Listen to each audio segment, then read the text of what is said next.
Good morning, ladies and gentlemen. Welcome to the international webinar SDGs for a Better World and Humanity. My name is Hendi Sama. So, in the pillar of environmental development, from Faculty of Law, Universitas International Batam. Once again, good morning and welcome everyone. I'll give a time for opening remarks to Ms. Rina Shahrullah. Please. Thank you very much, Pak Hendi. Okay, good morning, ladies and gentlemen.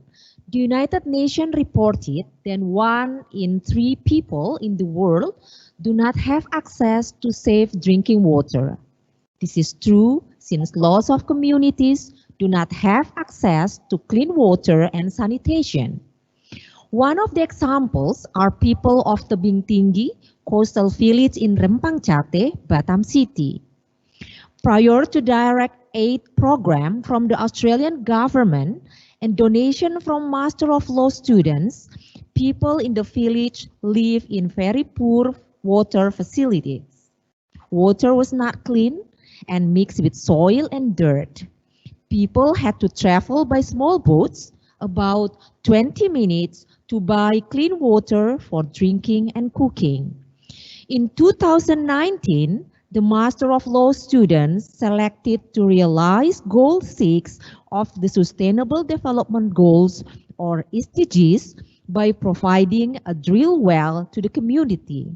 They also advocated the community in relation to clean, healthy living behaviors and wise use of water.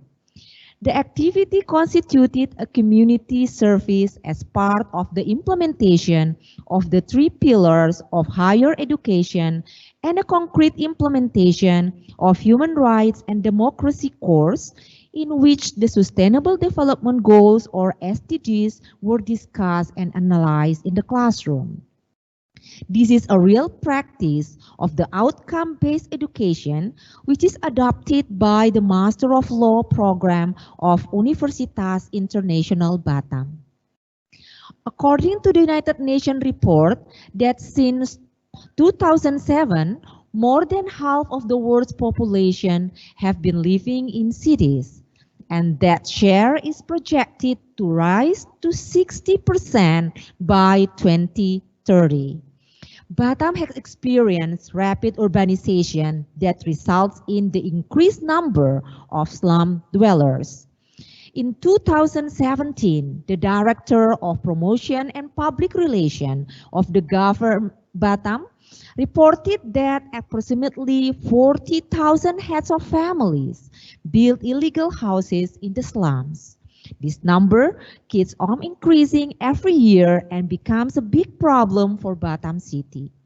The Batam City government has continuously moved residents to the flats managed by the government. Unfortunately, the available flats only accommodate 3,000 residents. As the result, more efforts have to be taken to tackle this problem. Problems of clean water and slums are not only experienced by people in Batam City. People in other countries may also have similar experiences. Therefore, the webinar today discusses Goal 6, Clean Water and Sanitation, Goal 11, Sustainable Cities and Communities. It is a great opportunity for all of us to learn from the respected speakers from India, Mexico, Gambia, Zambia, and Indonesia about problems and solutions pertaining to the realization of Goal 6 and Goal 11 via this advanced technology. I'm very sure that their presentation will deepen our understanding regarding the problems so that we can start thinking and acting to provide solutions at local, national, or international level. I would like to thank everyone who are now joining this webinar today. I wish you all the best. Thank you very much. I would like to hand this mic to our MC. All right. Thank you, Ms. Rina. for the great opening remarks. So we shall begin our international webinar SDGs for a better world and humanity with our first presenters. So I shall give the time to Mr. Sunkung Danso from Gambia. Time for you. Thank you.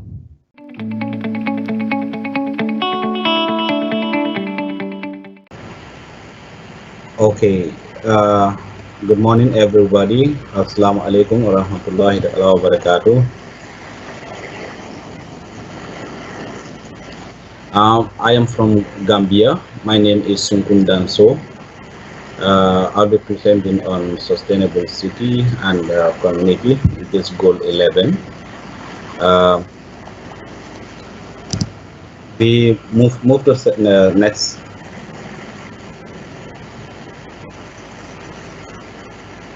Yeah, like the introduction said, the Gambia gained its independence from Britain in 1965 in the month of February.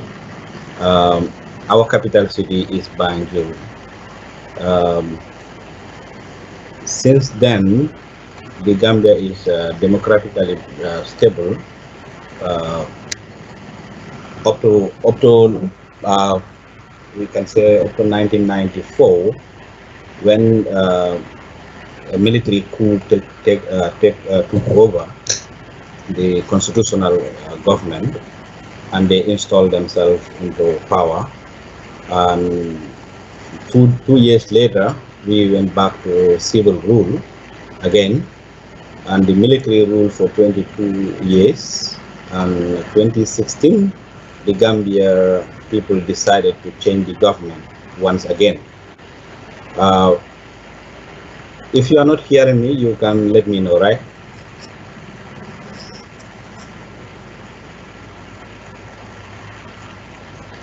Hello?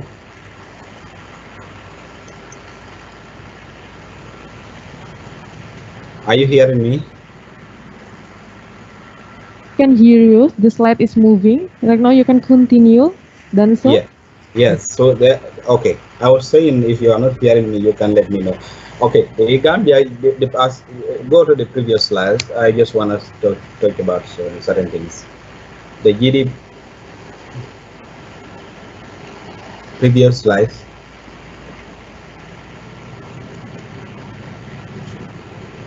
Okay.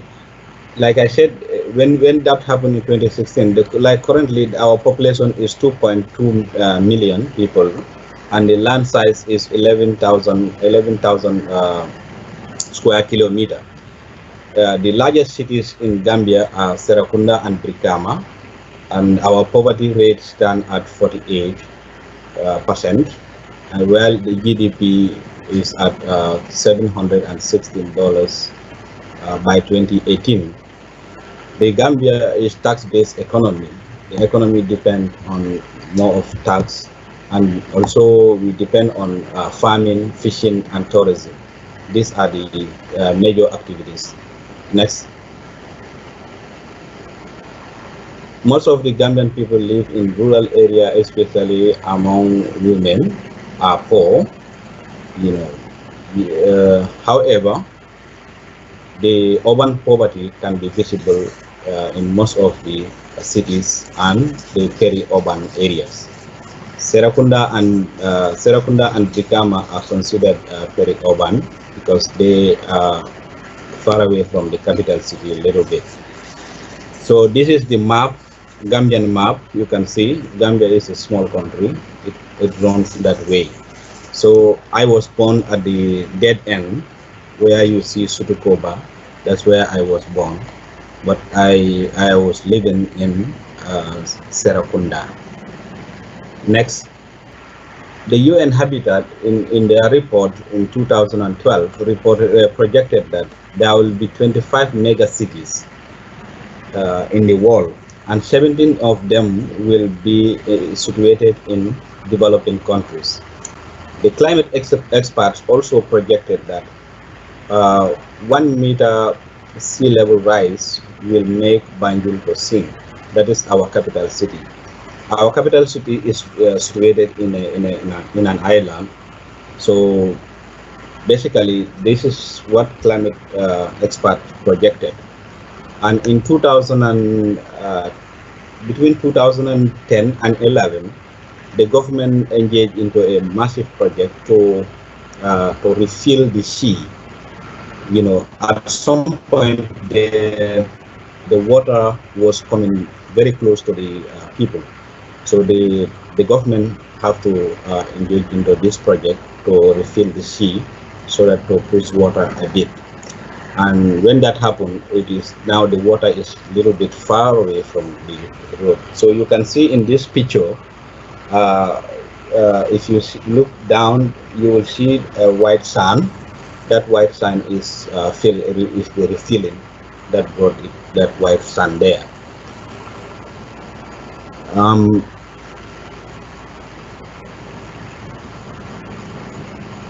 The sea level rise as a result of this, you know, help make people to migrate from Banjul to other settlements like Serakunda and Brikama.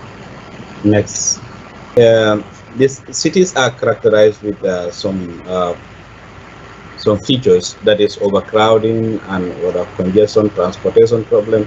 These are all visible in the country because because of the population density in the cities. So based on that, it is against this backdrop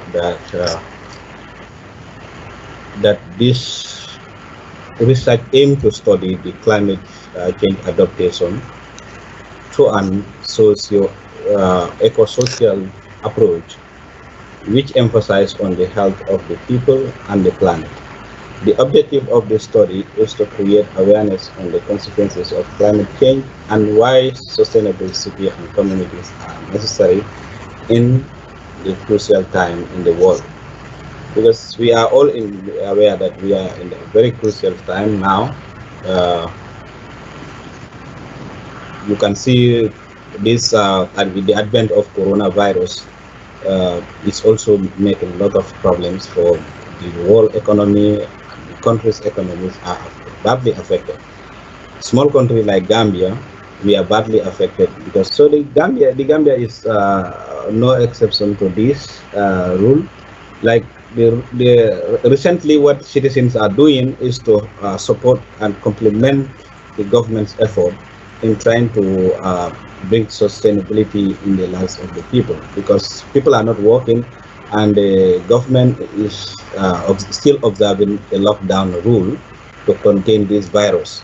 So what people are doing, people contribute money and to support those people who are vulnerable, more vulnerable, and those who don't have, that's the poor people. And also the government also took some money from the budget and purchased some foodstuff and deliver to the needy that are very much in need of this. So basically, it is very necessary at this point in time to have sustainable cities and the communities, because the world is in a very difficult situation at this point in time. So we go to next. This research adopts systematic literature review of peer-reviewed journals and books, as well as UN reports and other newspapers related to the subject matter. The concept used here is urbanization, like I said before. That's UN Habitat is projecting in that direction, that there will be massive urbanization in the world.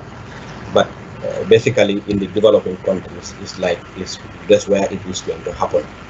If you look at Surabaya, for example, we have so many people working in Surabaya are not from Surabaya. The same like in the Gambia, the same people, you have many people working in the cities are not from the Banjul city or Serakunda or Brikama. Most of them come from the rural area. Like me, I was schooling in the city, and after that I am staying there, and my family is currently staying in the city. So that's what the projection is saying, and this needs to be regulated at some point. I think so. Next.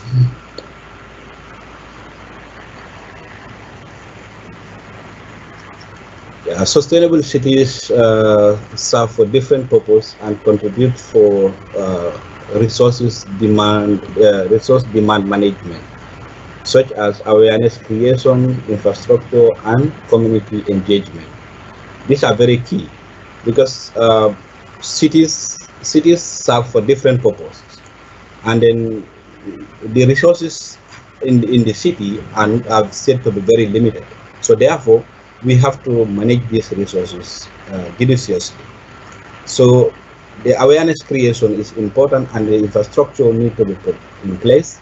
You have to talk to the communities to understand the importance of the city, and also city planning is also something that need to be put in place. If proper city planning is not put in place, then there will be chaos in terms of congestion, slum dwellers here and there, and which will be a problem for the community, and the waste will never be managed properly. So employment opportunities, definitely cities create employment opportunities up to the UN Habitat report says that the informal sector contributes 60% of the economy in most developing countries. This is very true. This is very true. If you look at Gambia, the small country, many people, government employ just a fraction of the population. Most of the people are working in the informal sector. So, cities also ensure access to adequate, safe, and affordable housing and basic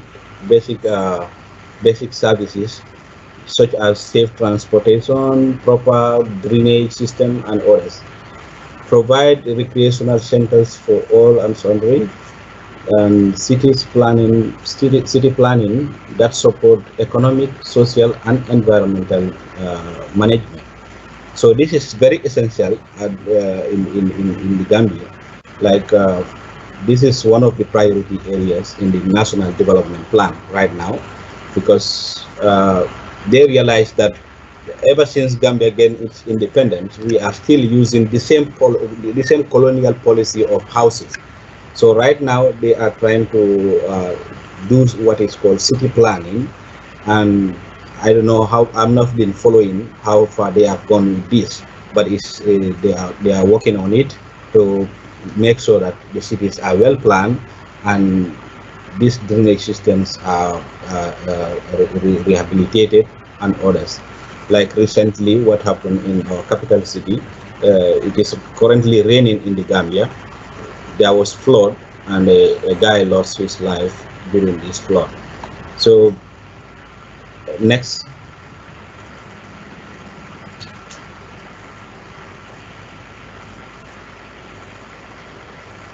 Yeah, so you can see, this is some of the fishing areas in the Gambia, like Tanje, you have Banjul and that of Gunjur. So we sell fish in these forms.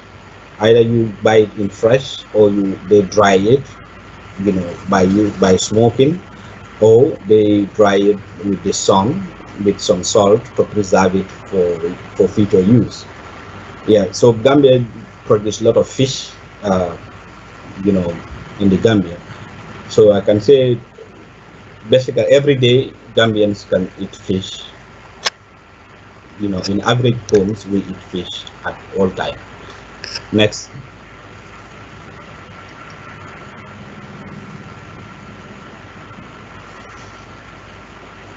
Yeah, so in conclusion, this study revealed that the Gambia is still far from attaining the goal 11, that is sustainable development goal, which is sustainable cities and communities. A lot of effort need to be done. The road networks are not well done, as said, and transportation continue to be a challenge in the Gambia. And the two two more points I add that is not here.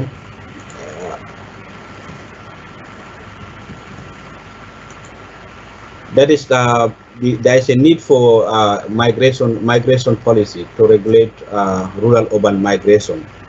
This is also in development, but I have not been following. So, like I said previously, spatial planning and housing policy must be revived to suit the modern infrastructural development. Basically, these are some of the things that is happening in Gambia, and these are some of those 2 points are the recommendations that need to be done in the Gambia. If these things are not done, I believe that the sustainable cities and the communities will be ensured properly, and you can see the fishing. Those who are engaged in fishing, their livelihoods will be secured, and it will be more sustainable in that manner. With this COVID-19, so many support systems are happening in the Gambia based on what we know before. What people did is they went back to the previous format of communalism. That is the community coming together and support each other. That's what is happening right now, and then the government itself is encouraging people to go back to that communal system so that we can defeat this coronavirus once and for all. So that's all I have for you. Thank you all. If you have any question, I'm available.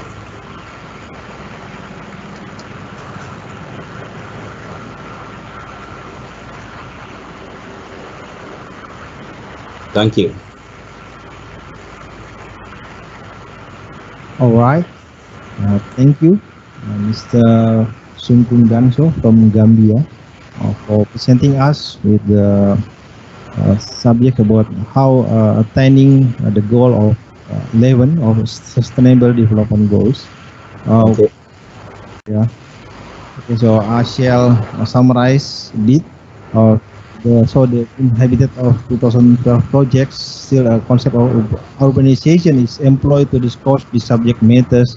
So Gambia still in the process of sustainable cities and communities, providing recreation centers for all and sundry, and planning that support economic, social, and environmental management.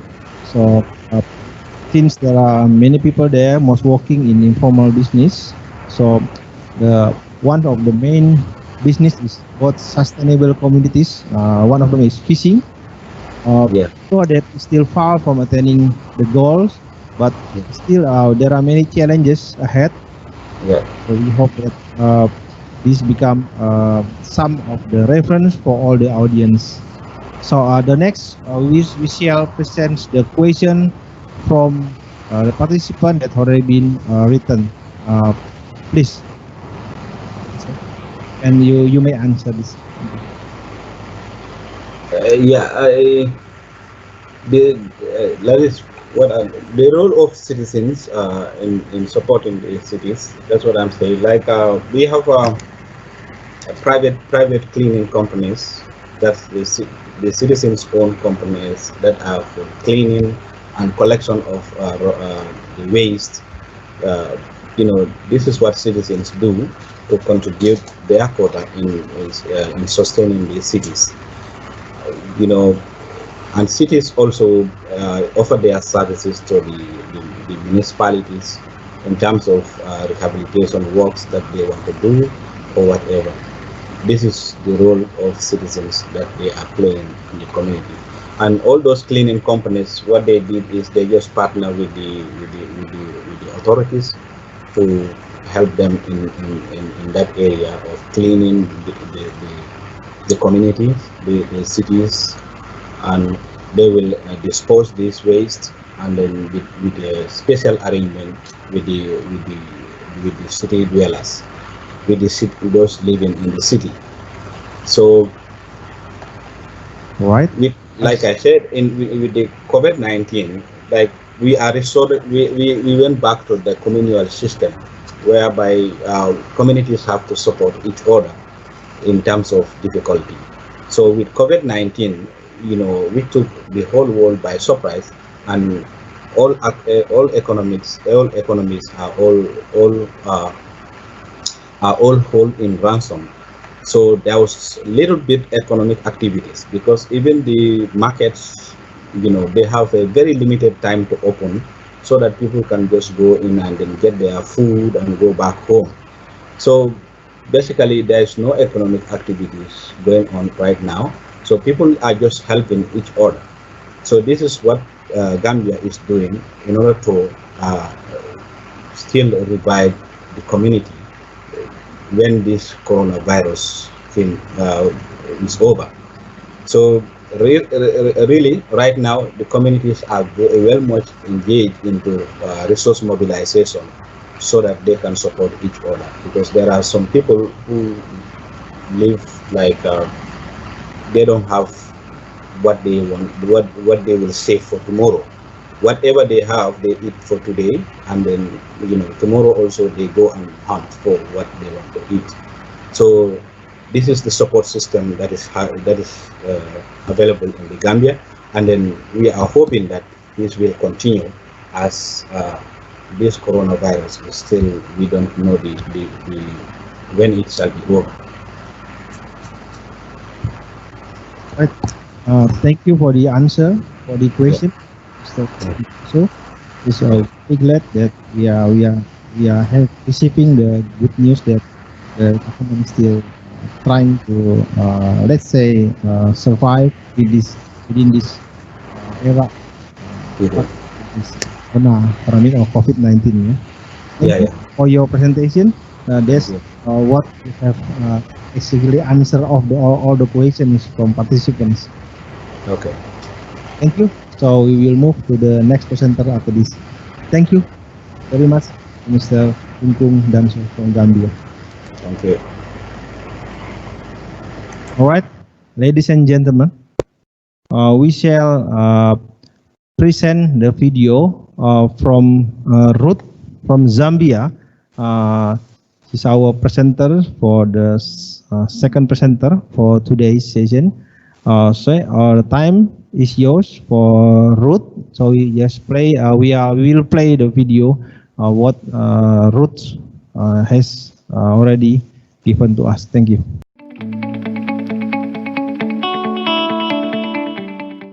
Hello everybody, my name is Ruth Kunda. I'm a Damasisco student at Polytechnic Nigeria, Jakarta. I'm a Zambian sustainable development goals.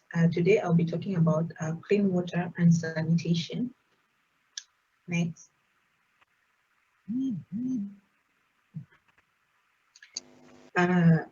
Today I will talk about a little bit of Zambia. Maybe most of you don't know about Zambia. The Republic of Zambia is a landlocked country in the South Central Africa. Its neighbors are the Democratic Republic of Congo to the north, Tanzania to the northeast, Mozambique to the southeast, and Zimbabwe and Botswana to the south, Namibia to the southwest, and Angola to the west. Next. Government of Zambia's response to clean water and sanitation. UNICEF Zambia's WASHES program contributes to improve and equitable access to safe drinking water and the use of adequate sanitation and hygiene, a practice by children and women in Zambia, especially in rural and urban areas. The WASH program supports children, including adolescents, girls, and families with sustained access to safe drinking water, in the adoption of adequate sanitation and hygiene practices, and to eliminate open defecation in line with the government. 7 national development plans, Vision 2030, and the Sustainable Development Goals in support of the government. We also prioritize investments in schools and healthy facilities to improve the quality and accessibility of these basic services. Next, goal 6, clean water and sanitation. Examples of sanitation for all schools toilet, IPH, schools and college, Mohali, Adaka, Bangladesh, and improved sanitation examples, pit latrine without syllab in Lusaka, Zambia, ensure availability and sustained management of water, and sanitation for all. The Sustained Development Goals number 6, SDG 6, has 8 targets and 11 indicators that will be used to monitor progress towards the targets. Most are to be achieved by the year 2030. One is target for 2020. The first 3 targets relate to drinking water, supply, and sanitation. Next. Worldwide, 6 out of 10 people lack safety managed sanitation services, and 3 out of 10 lack safety managed water services. Safe drinking water and hygienic toilets protect people from diseases and enable society to be more productive economically. Attending schools and work without disruption is critical to success education and successful employment. Therefore, toilets in schools and work places are especially mentioned as a target to measure. Equitable sanitation calls for addressing the specific needs of women and girls and those in vulnerable situations, such as the elderly or people with disabilities. Water sources are better preserved if open defecation is ended and sustainable sanitation systems are implemented. Next.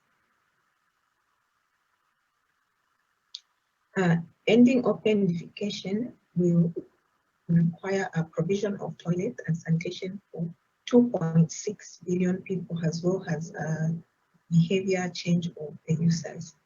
This will require cooperation between governments, civil societies, and the private sectors. The main indicator for the sanitation target is the proportion of population using safety managed sanitation services, including a hand washing facility with soap and water. However, as of 2017, 2/3 of countries lacked baseline estimates for SDG indicates on hand washing, safety managed drinking water and sanitation.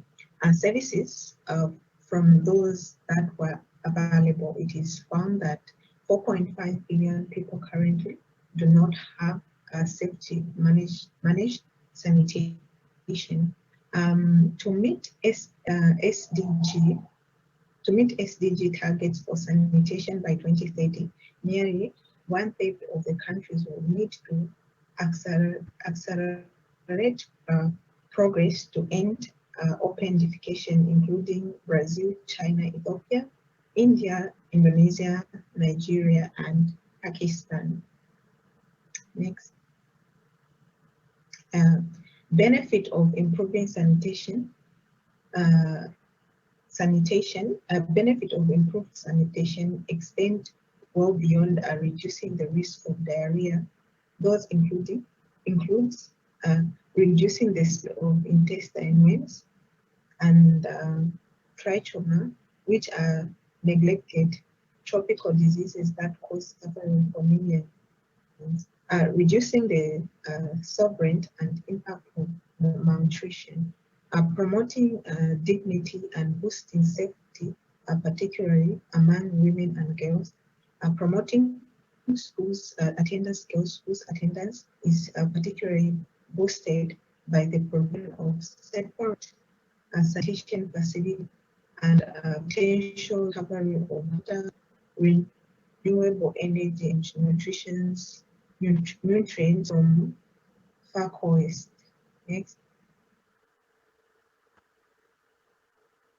As we can see in this picture, we can be able to see how people washing, some of them are bathing, they're urinating, and this can cause different of diseases, and it's not safe for the people, especially in the village area. As we can see here, people using their anything anywhere, and it's so bad identification is taking place, and also the litters are everywhere, so we need to teach about sanitation. Yeah. Next.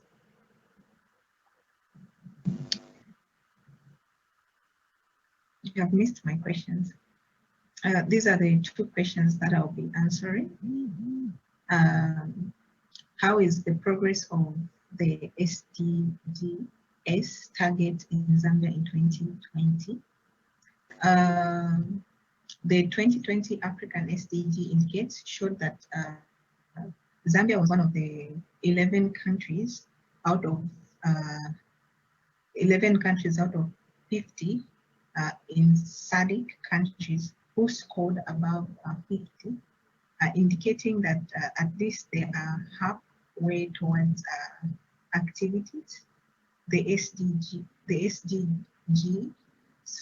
repeat showed that the lack of funds and resources has the major challenge of implementation the SDG. And the following questions: how does the COVID-19 affect the implementation of COS6 in Zambia? As you all know, COVID-19 is a threat or a threat to every country's economy. Funds which could have been used to provide safe drinking water and toilets, dustbins and other sanitation facilities would be used to fight corona. Thus, the implementation of COS6 in Zambia will go down due to the COVID-19. Thank you, everyone. Thank you. Thank you again. Ladies and gentlemen, participants, for next presenter, it would be Dr. Vandana from India. So the time is yours, Dr. Vandana. Thank you.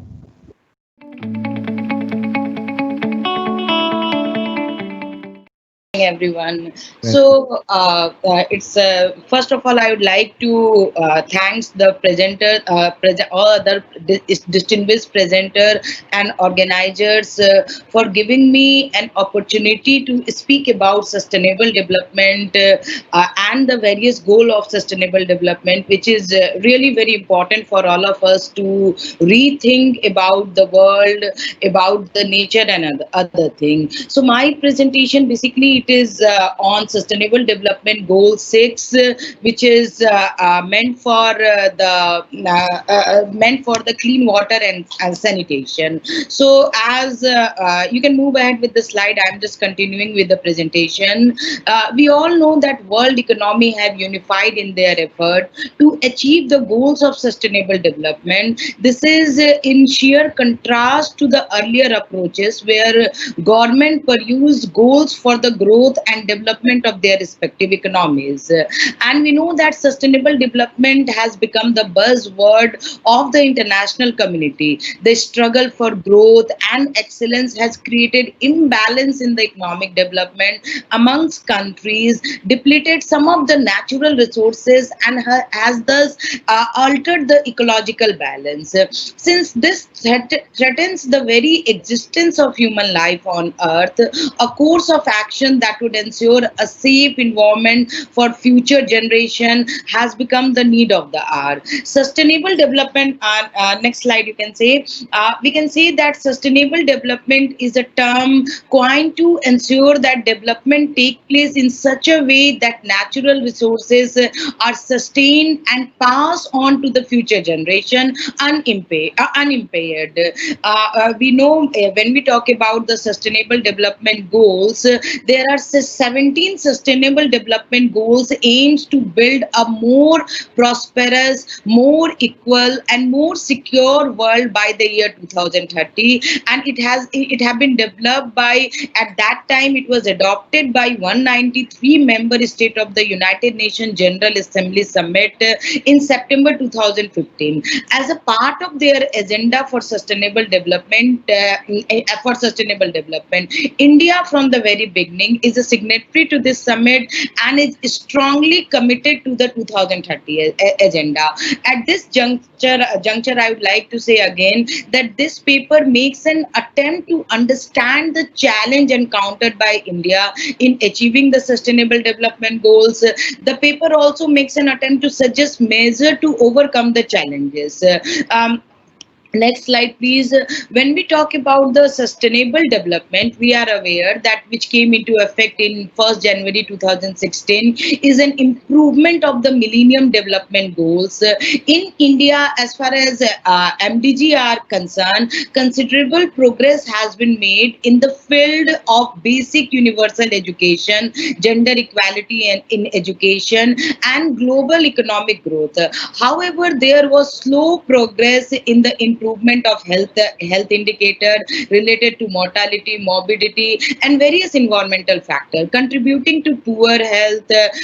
We can say contributing to poor health condition. With sustainable development goal, hereinafter I will use SDG in place. The Indian government is now trying to integrate the efforts taken towards achieving MDG with SDG, and SDG are as we know that SDG are wider in scope, and I'm not going to repeat the 17 SDG which are related to poverty, hunger, healthy lives, because in various program you are discussing different SDG, right? So I'm confining myself to the Sustainable Development Goal 6, and we all know that it is a global challenge. Next slide, please. That clean water and sanitation is one of the most fundamental goals, since water is the foundation resource for healthy ecosystem, thriving communities, and thus stable economic development. The World Economic Forum in 2014 Global Risk Report ranked water crisis as the highest impact risk out of 28.2. It continued to rank as the third highest risk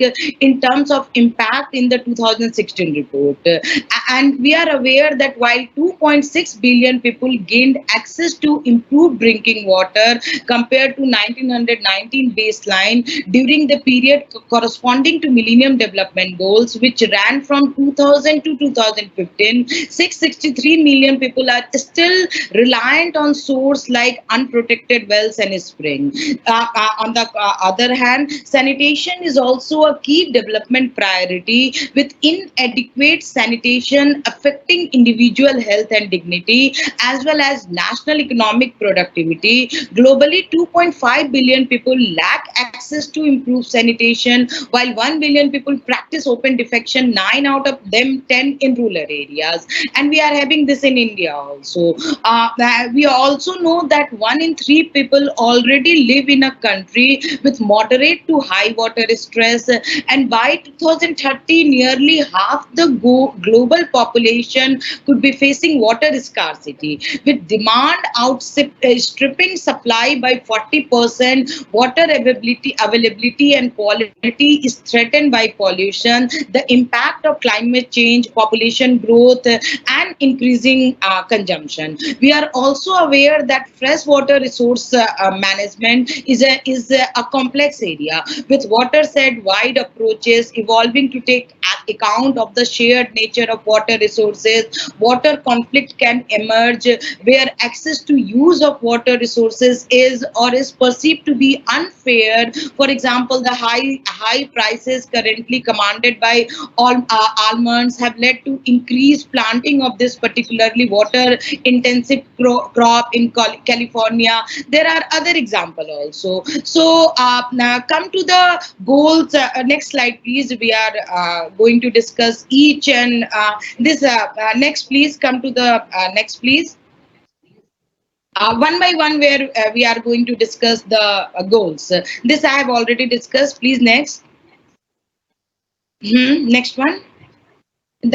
Here we go. So basically, one by one, we have to. I'm just giving. I presume that all of us are little bit aware about the most of the goal. So when we talk about the Sustainable Development Goal, basically they have divided into 6 major goals, and we can say that what are the challenges to lack of access to safe water and sanitation. Or in 2017, as I had discussed earlier also, and esteemed 3 billion people worldwide lack the ability to safely wash their hands at home. In Corona time, this is very important that all the population, they can't afford the alcoholic based sanitation, etc. So if one by one, if we go one by one, we can say 6.1, the first goal, basically it deals with the proportion of population using safely managed drinking water services. When we have to understand what is the meaning of safely managed drinking water services, it is defined as one located on premises, available when needed, and free from contamination. This is the simple definition of drinking water when we have to see the United Nations definition. So by 2030, it is goal of SDG that achieve universal and equitable access to safe and affordable drinking water to all. At present, we know approximately 71% of the global population, that is 5.3 billion people, use a safely managed drinking water services. That is one located on premises, available when needed, free from contamination. Next, please. The other goal in goal 6, that is 6.2, is the proportion of population using safely managed sanitation services and hand washing facility with soap and water. So this is the another goal in SDG 6, and this is measured as the share of the population using safely managed sanitation facility and at least basic hand washing facility. A safely managed sanitation facility is one where excreta is safely disposed of or treated off-site. A basic hand washing facility is defined by a device to contain, transport, or regulate the flow of water to facilitate hand washing with soap and water in the household. And the goal is there to achieve access to adequate and equitable sanitation and hygiene for all by and open defecation. India is also working very hard. We started the Swachh Bharat Abhiyan and various, other measures taken by government to achieve this particular goal. And if we see the data, we can say that unsafe sanitation is responsible for almost 77,000 or 7 lakh deaths each year, and 5% of death in low-income country result from unsafe unsafe sanitation. 2.4 billion people, that is 1/3 of the world, does not have access to improved sanitation. 4.5 billion people, 60% of the world, we can say they do not have access to safely managed sanitation. Again, if we see the data by World Bank organization, it is also mentioned that 15% of the world, they still practice open defecation. 40% of the world does not have access to basic hand washing facility, and unsafe sanitation has significant impact on childhood stunting, because in growing age it is very important that children, they should have access to safe sanitation. Next please. Next is the improve water quality and wastewater treatment and safe reuse. Why in world we are facing water crisis? Because we are not having proper water treatment and safe reuse. As per UN definition, we know by 2030, improve water quality by reducing pollution, eliminating dumping, and minimizing release of hazardous chemicals and materials, having the proportion of untreated wastewater, and substantially increasing recycling and safe reuse globally. So definition, we can say the proportion of what is the definition of this 6.3 is the proportion of wastewater safely treated. The goal is that having the proportion of untreated wastewater and substantially increasing recycling and safe reuse globally by 2030, especially for Asian countries where we are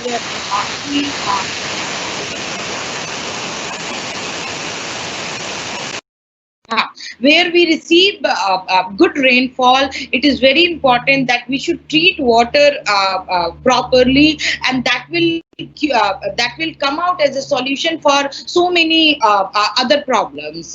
So in another, in 6.3.2 is the proportion of bodies of water with good ambient water quality. It is also one of the goal under 6.3 that improve water quality by reducing pollution, eliminating dumping, and minimizing release of hazardous chemical and material. So when we talk about the use of water, one is the treatment of wastewater, and other is the reducing pollution to the water is very important.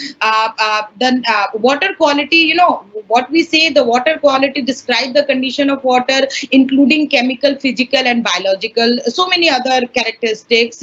But it is important under the target is that under goal 6.3, one is to treat the wastewater, another is to minimize pollution. Next, please. Under 6.4, we can say that water uses.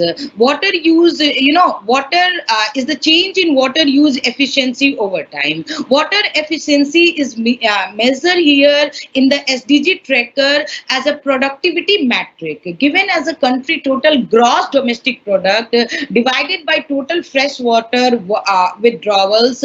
Water efficient economies are those which achieve a high gross domestic product per unit of fresh water withdrawal. So the goal under 6.4 is that by 2030 substantially increase water use efficiency across all sectors. So we can again 6.42 we are aware that is the level of water stress, fresh water withdrawal as a proportion of available fresh water resources. Water scarcity or stress is defined as the total quality of fresh water withdrawn as a share of internal resources. This include water withdrawal from agriculture, industries, and domestic uses. Water stress is defined by the following categories. If it is less than, it is low stress. 10 to 20% we say low to medium, and when it is more than 80% we say it is extremely high. So by 2030 the goal is that to ensure sustainable sustainable withdrawals and support of fresh water to address water scarcity and substantially reduce the number of people suffering from water scarcity. And we are aware that integrated water management under 6.5 we talk about integrated water management also. So in integrated water management, the metric assesses the status of national development and implementation of integrated water resources management plans across the world. So by 2030 it is also an important goal to implement integrated water resources management at all levels, including through transboundary cooperation as appropriate. So we are also available that when we talk about the status of the development and implementation of the integrated national water resource management plan 2018, it is a target that share of countries across the various stages of development and implementation of integrated national water resources management plan. So in this we also talk about the transboundary water cooperation, and in transboundary water cooperation it is a goal to integrate water resource management at all levels, including through transboundary cooperation as appropriate, because we all are aware that the river, the nature, the air, they don't believe in any boundary. So they go from one country to another country and they don't believe in physical boundary. Next please. So when we talk about the 2020, that is by 6.6, that is protect and restore water related ecosystem, including mountain, forest, wetland, rivers, aquifer and lakes.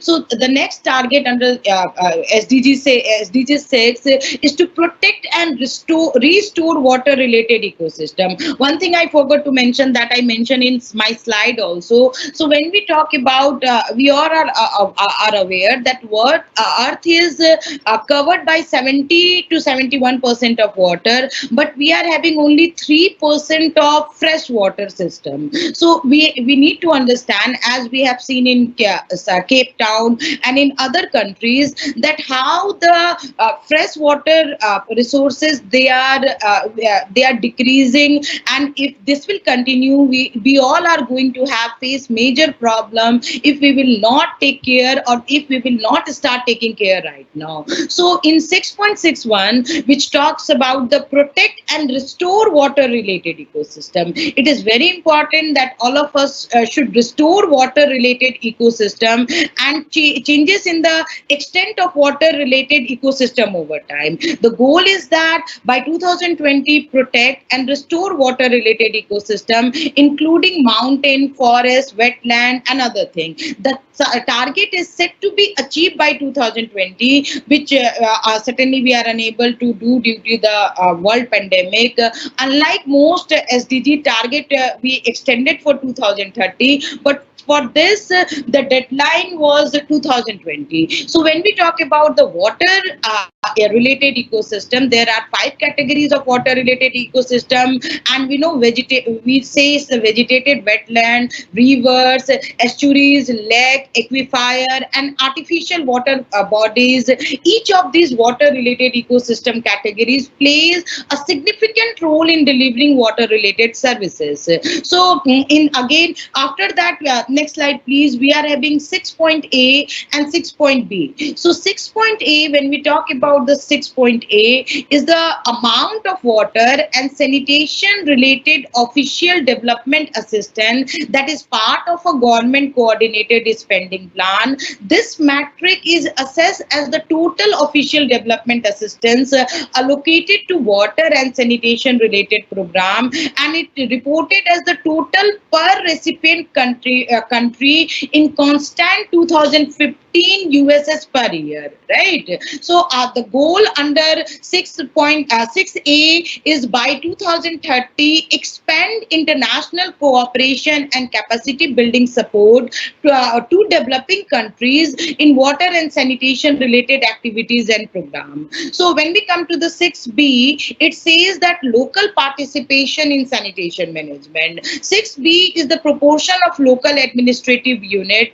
with established and operational policies and procedure for participation of local communities in water and sanitation management. In this, by 2030, we are having a goal to support and strengthen the participation of local communities in improving water and sanitation management. So this is something, the details about the goal. Please move to the next slide. I have already discussed the 6.A and 6B. Please, the next one. This is something, after discussing, we can say the goal, just a second, goal, the SDG goal. Now I'm coming to the what effort taken by Indian government for implementing SDG in India. So you can see the Niti Aayog, we have taken the different measure. So one, we can say the Niti Aayog, the government of India is the premier think tank, has been entrusted with the task of coordinating the SDG. State have also been advised to undertake a similar mapping of their scheme, including centrally sponsored scheme. This task of Niti Aayog, it is keeping in mind the federal structure of Indian government.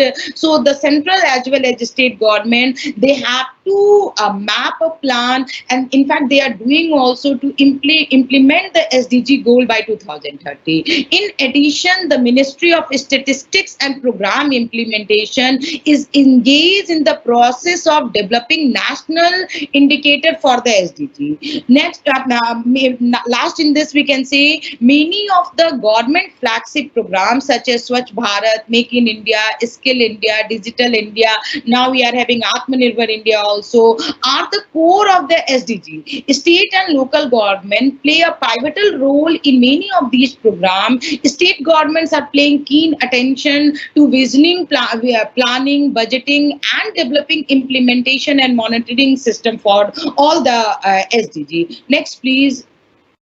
When we talk about United Nations support for SDG initiative in India, we can say that United Nations in India supports the participation of civil society organization, think tank, and the Indian media in discussion and side session at the International Conference on Financing and Development during the General Assembly in New York. The United Nations country team in India supports Niti Aayog in its effort to address the interconnectedness of the goal, to ensure that no one is left behind, and to advocate for adequate financing to achieve the SDG in close collaboration with Niti Aayog and partner. The United Nations has supported thematic consultation on the SDG to bring together various state governments, central ministers, civil society organization, and academia to deliberate on specific SDG. I must congratulate your university, because you are taking such a great effort to bring entire world on one platform and to discuss about SDG. So apart from this, again come back to India, we can say the United Nations in India, they are also currently support 5 state government, Assam, Chhattisgarh, Gujarat, Haryana, and Odisha in localizing the SDG to address key development challenges at the state level. So United Nations, they are also supporting at the central level and the state level. Next, please.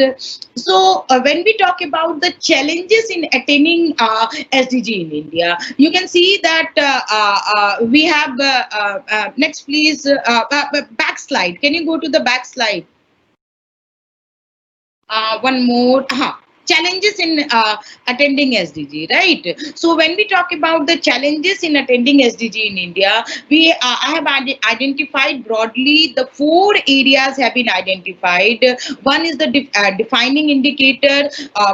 Next is the when we talk about the defining indicators, we can say one of the major challenges for India is devising suitable indicators to effectively monitor the progress SDG. India's past record reveal that it has not been very successful in settling relevant indicators to measure outcome. The definition for safe drinking water has been misconstrued with the availability of hand pumps and tube wells, and the official data suggested that 86% of the Indian had access to safe drinking water and therefore were on track for the MDG goal on drinking water. But the number of waterborne disease and death due to diarrhea are quite high in India. So we can say the indicator is the one major challenge. Next is the financing SDG. You can say despite India's best effort to reduce poverty, it has the highest number of people living below international poverty line. As per the World Bank report, 30% of its population was under the $1.9 a day poverty measure. So we are working at this front also, but due to this pandemic, again, we have to work more for financing SDG and reducing poverty. So this gap, I can say, can be bridged only through increased private sector investment, more government initiative. We need more government initiative in food security and climate change indicators. So next is, we can say, monitoring and ownership. The next challenge, a third significant challenge in implementing SDG would be with respect to ownership. Though Niti Aayog is expected to play the lead role in tracking the progress of SDG, its members have expressed reservation on being able to take on this mammoth task, because India is a big country. We are having 29 states, so many UT. So one Niti Aayog is not sufficient for monitoring and ownership. The next challenge is the measuring progress. So the last challenge is how to measure the progress or achievement of SDG. The Indian government has admitted the non-availability of data, particularly in respect to subnational level. Periodicity issue and incomplete coverage of administrative data have made accurate measuring progress of even MDG virtually impossible. So these are the challenges. Next slide. When we talk about the measure taken by Indian government to overcome challenges, we can say the challenges discussed above can be overcome by developing an exclusive model for implementing, monitoring, measuring and reporting SDG related course of action. Though India has well-established organizations such as the CSO to provide statistical data, many a times they are generally do not match specific requirement. Even in case of MDG, India was not able to measure its achievement accurately because of lack of data. Though we did a lot when we talk about MDG, therefore developing suitable indicators to assess the progress of SDG and also simultaneously developing a system that can support this exercise by supplying the requirement data is of paramount importance. A separate index for measuring the progress or achieving of SDG can be developed by taking Ibrahim Index of African government. I'm not going into detail of this Ibrahim Index of African government. Next slide, please. You can see that I assume that all of are aware that what is IIAG, which talks about the quality of governments in every African country, right? So techniques, there are various techniques used in developing IIG, that is a clustered indicator, handling missing data, normalizing digitalization, data aggregation. So one of the suggestion we can say that we can take this IIAZ for monitoring monitoring the implementation of SDG in India. And the other, when it comes to the financing SDG, the challenges of financing SDG can be resolved to some extent by strengthening the existing academic infrastructure in the nation. India is a regional hub for higher education and both itself for being the hometown of several renowned institutions such as IIT and IIM. These institutions have well-developed infrastructure for research, so these resources can be pooled and effectively utilized in designing, developing and measuring indicator meant for sustainable development. So other we can say the responsibility of implementing SDG, as I told earlier, that it is with Niti Aayog, but we need more decentralization so that this task, and while doing so, it must be borne in mind the SDG aim at conserving and passing on the natural resources to the next generation. This cannot be done without involvement of the society, but a society so knowledgeable to use its natural resources in a perfectly ecological sound manner is nearly impossible. So changing social, political, cultural, technological and ecological condition will exert new pressure on the natural resources, and the possibility of its misuse or overuse always remain. Therefore, a political order in which decision making will be done by those who would suffer the consequences of those decisions would be ideal. A new system we can say that would ensure participation from the groups are directly, that may help. Next, please. So finally, at conclusion, we can say that India is a country with largest population of the world. The steps taken by India for the achievement of SDG matter a lot to the world. If India succeeded at ending the SDG, it would mean a larger section of the world has achieved, keeping in mind the population. Therefore, it is imperative for India to develop effective methods for implementing, monitoring and measuring the progress of SDG. Next, please. Again, challenges I have already discussed. This is the last we can say that when we talk about the major gap, two gaps are there which we have to see. One is lastly I can say one gap is the implementation, other is the defining indicator. So lastly we can say that three way forward based on existing mechanism and one emerging approach have been briefly proposed. Complementary indicator, international support and integrated approach may assist the national government to address these two types of gaps. If initiatives are coherently designed and coordinated, they could add substantial value to the monitoring initiative that are formally taking place for SDG 6 within the United Nations system. Thank you. Next, please. All right. Thank you very much for Dr. Vandana for very energetic and very motivated for us. She's talking about sustainable development goals of six challenges for India, where the UN mobilized action of water action decade of 2018. She's talking about clean water and sanitation, and that should be ensured for all people in the world, where billions still lack access to water and sanitation services, where we need the fresh water and protecting water cycle and resource management, and also water ecosystem is needed. So people need access to adequate and equitable sanitation and hygiene for all, and we must make sure of the quality and the efficiency of water use of fresh water supplies. While India has been entrusted with the task of coordinating the SDGs, state and local government has played pivotal roles along with financing, monitoring and ownership of, and also measuring progress of these programs. India, due to this current situation, she's talking that India has to work more despite this trust from UN. This is the challenge for India. So we move to the question and answer Please, this is the question for you. Time is yours, Dr. Vandana Singh. Okay. Thank you very much for the question.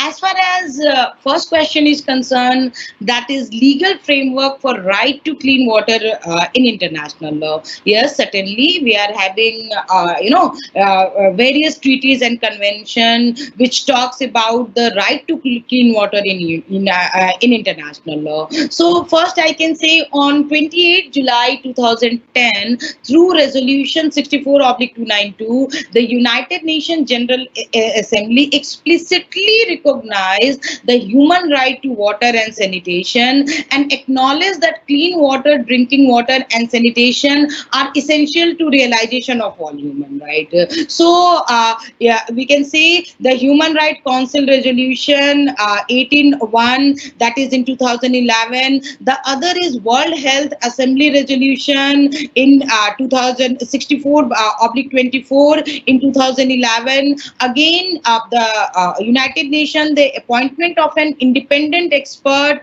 for cleaning water. Apart from this, if we talk about the legal framework at international level, we can say the Convention on the Elimination of All Form of Discrimination against Women. In that Article 14, Clause 2H, it says to enjoy adequate living condition, particularly in relation to a housing, sanitation, electricity and water, water transport, etc. They are considered to be the foremost fundamental human right. The other is the Convention on the Right of the Child. In that Article 24, Clause C, that also talk about the clean water, clean drinking water, and that such access is particularly essential for young children health. In the same, the other is the Convention on the Right of Person with Disability. In that also we have recognized the clean water as the human right. Apart from this, Indian Labour Organization Convention number 161 on occupational health service, Article 5 of that particular thing, that also recognized this right to clean water as the fundamental human right. So last I can quote the African Charter on the Right and Welfare of the Child. So whatever the we are having the international law, since we have recognized the right to clean water as human right, so most of the international convention and treaties, they are dealing with the right to clean water as the human right, and we are having broad legal framework for all these rights. Okay. So this is the answer to the first question. Can I move to the second question? Yes, please. Yeah. So the second question, it is related to the Sanitation and Ramsar Convention on Wetland. First of all, I would like to just give little bit detail about the Ramsar Convention for the audience. As you know, the Convention on Wetland of international importance holds the unique distinction of being the first modern treaty between nations aimed at conserving natural resources. The signing of the Convention on Wetland took place in 1971 at the small Iranian town of Ramsar. Since then, the Convention on Wetland has been known as the Ramsar Convention. So the Ramsar Convention broad aims are to halt the worldwide loss of wetland and to conserve through wise use and management those that remains. This requires international cooperation, policy making, capacity building and technology transfer. So basically what we do when we talk about the Ramsar wetland, under the Ramsar Convention, a wide variety of natural and human-made habitat types ranging from river to coral reefs can be classified as wetland. So in India, we encourage the designation of sites containing representative rare or unique wetland or wetlands that are important for conserving biological biodiversity. So we mark that this is a Ramsar wetland and it should not be disturbed. Once designated, these sites are added to the convention list of wetland of international importance and become known as Ramsar sites. In designating a wetland as a Ramsar site, countries agree to establish and oversee a management framework aimed at conserving the wetland, ensuring its wise use. And it is main is the maintaining the ecological character of a wetland. So certainly when its aim is to maintain the ecological condition of a wetland, sanitation is having direct relation to the maintaining the Ramsar sites, because wetland can be included on the list of international importance, ecological, botanical, all balance are required.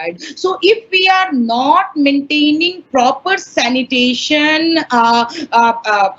in a particular site, certainly it will have directly impact on the wetland. So it is required sanitation, again, as we have discussed in entire presentation, or what we have read in SDG 6, that sanitation is important for maintaining everything, whether we are talking about clean water, whether we are talking about maintaining wetland. So certainly I can say yes, sanitation have an impact on the wetland protected by Ramsar Convention. Good. Thank you. Any other question? Thank you very much. That's all from the participants. Thank you very much. Thanks again. Okay, nice to meet you again, Dr. Vandana. Okay, next.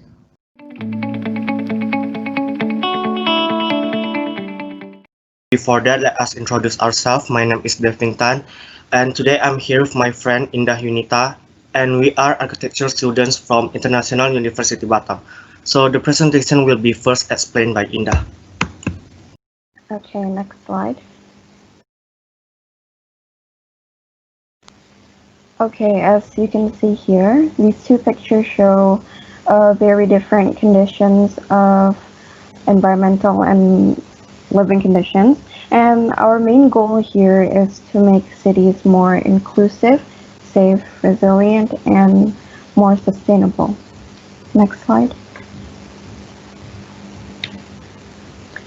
Now, these are the many targets that we are trying to achieve, but we will be focusing mainly on the architectural side of target 11.1, which is to create a safe and affordable housing. Next slide. Now, here's where the challenge starts. The challenge we're facing right now is that slum settlements are still a major problem for all countries in terms of living. Indonesia has slum settlements in every province. The total in 2017 alone reaches 38,431 hectares of land.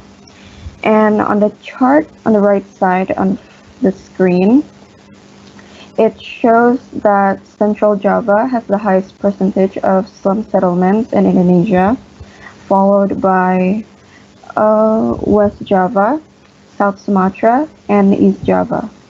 Next slide. Now, these pictures here show the conditions of slum settlements in Indonesia. Here are the problems. Firstly, the houses are cramped and they have no distance between one another.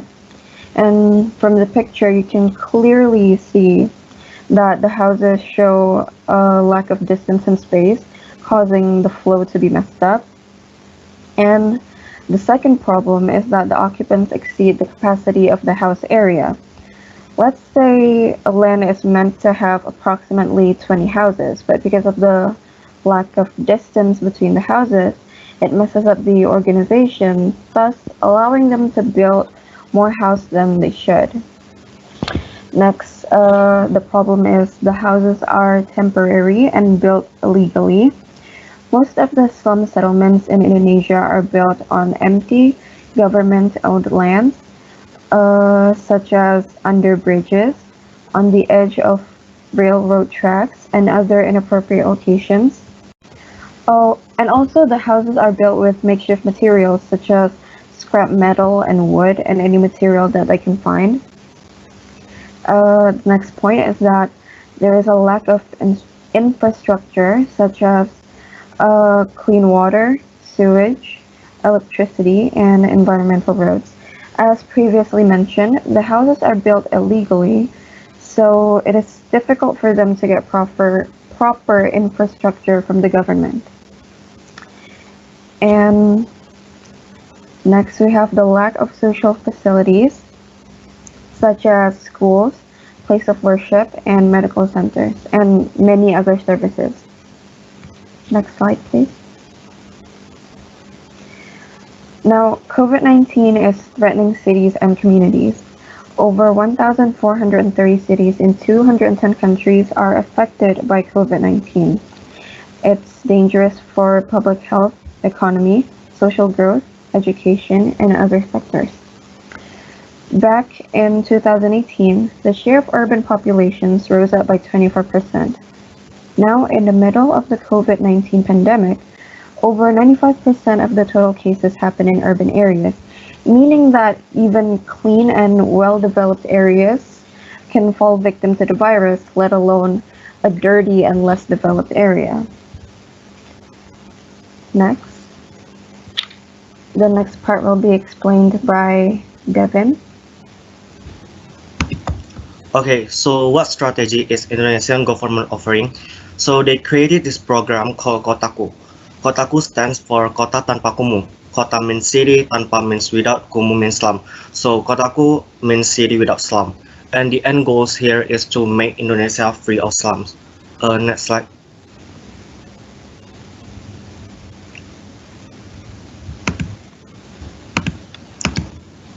Okay, so in summary, Kotaku is a program to prevent and improve the quality of slum settlements, which is a strategic effort of Indonesian government in order to create habitable, productive, and sustainable settlements. The aim of Kotaku programs are first, to increase access to infrastructure and basic services in slum areas.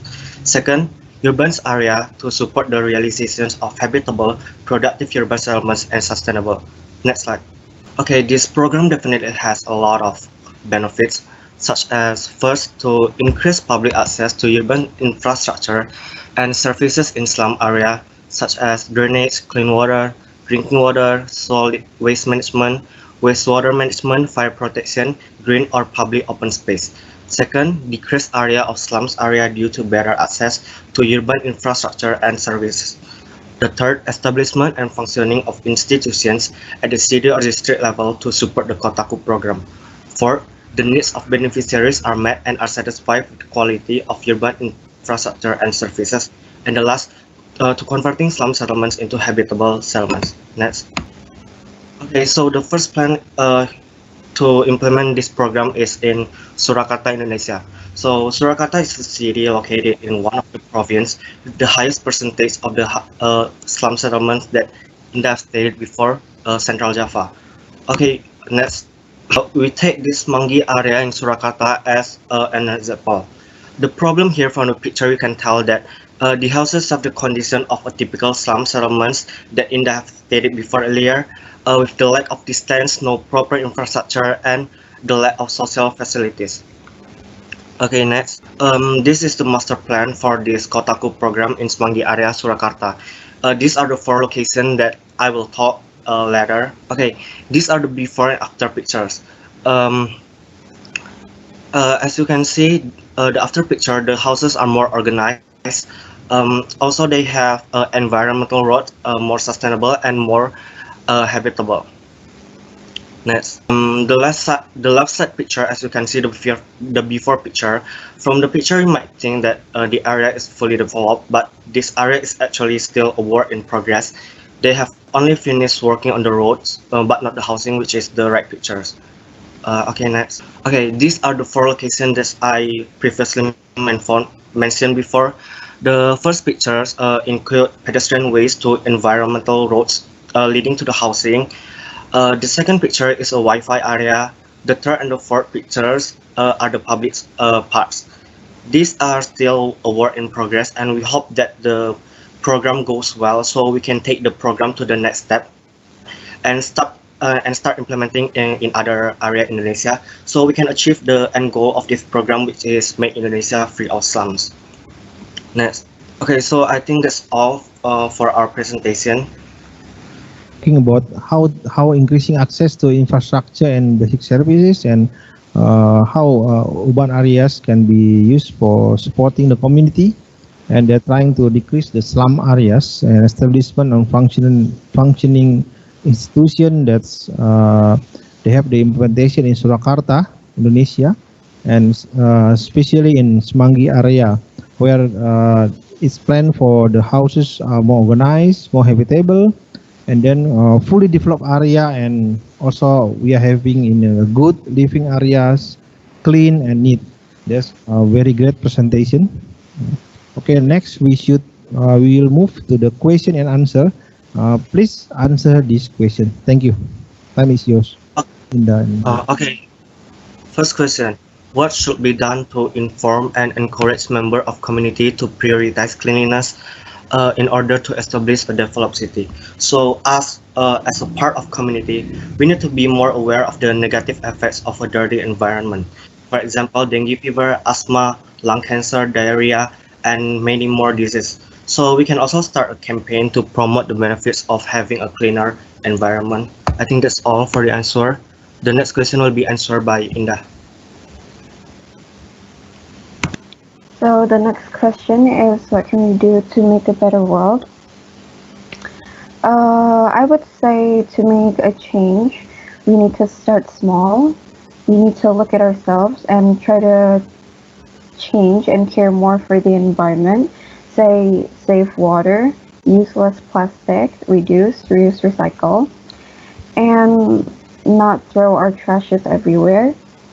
Because when these small things are done by millions or maybe even just thousands of people, it can be a huge step in making the world a better place. That is all. Thank you for attending the event. All right, we will have Mr. Leo from Indonesia. Okay.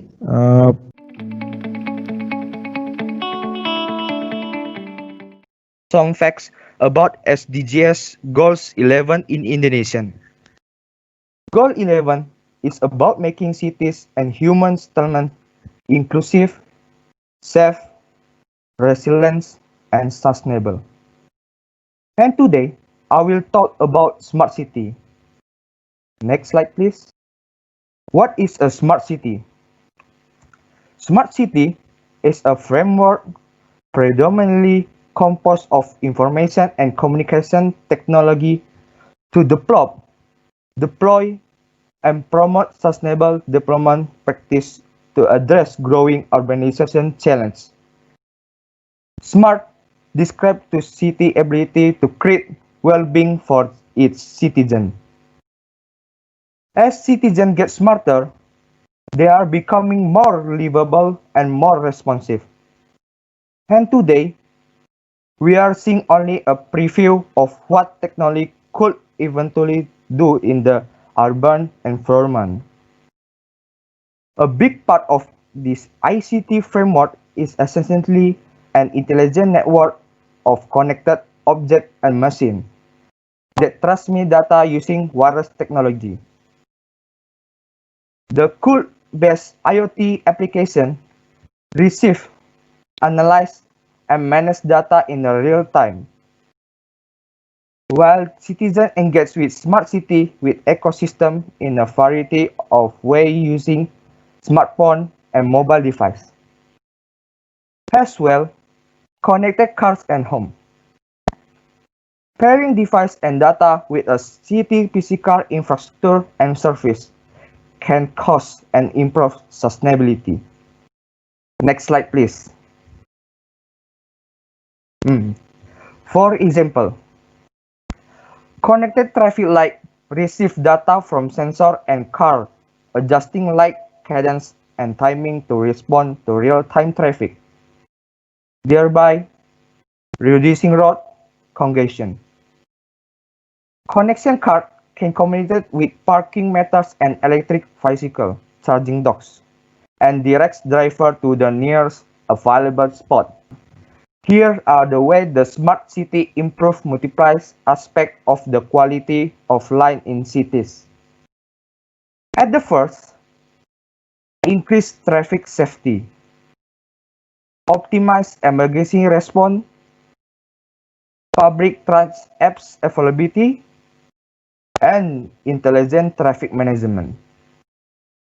Second, improve chronic disease treatment and digital tools for a better patient experience. Number 3, monitor air quality, energy use optimization, electric, water and waste tracking. Number 4, connect apps for person, to local government, and to neighborhoods. Number 5, intention in a career center, digital hiring platforms, and digital administrative process for a small business. Next slide, please. There are top 10 smartest city in 2019. What about Indonesia? I will show you 2 examples of smart city Indonesia, Jakarta and Bandung. Next slide, please. Jakarta has one of the highest rate of urbanization in the world and possesses one of the highest income per capita in Indonesia. With the rapid population influx, Jakarta will need to become more adept and efficient at delivering public service and solving the problems, while attempting to build a cohesive participation community.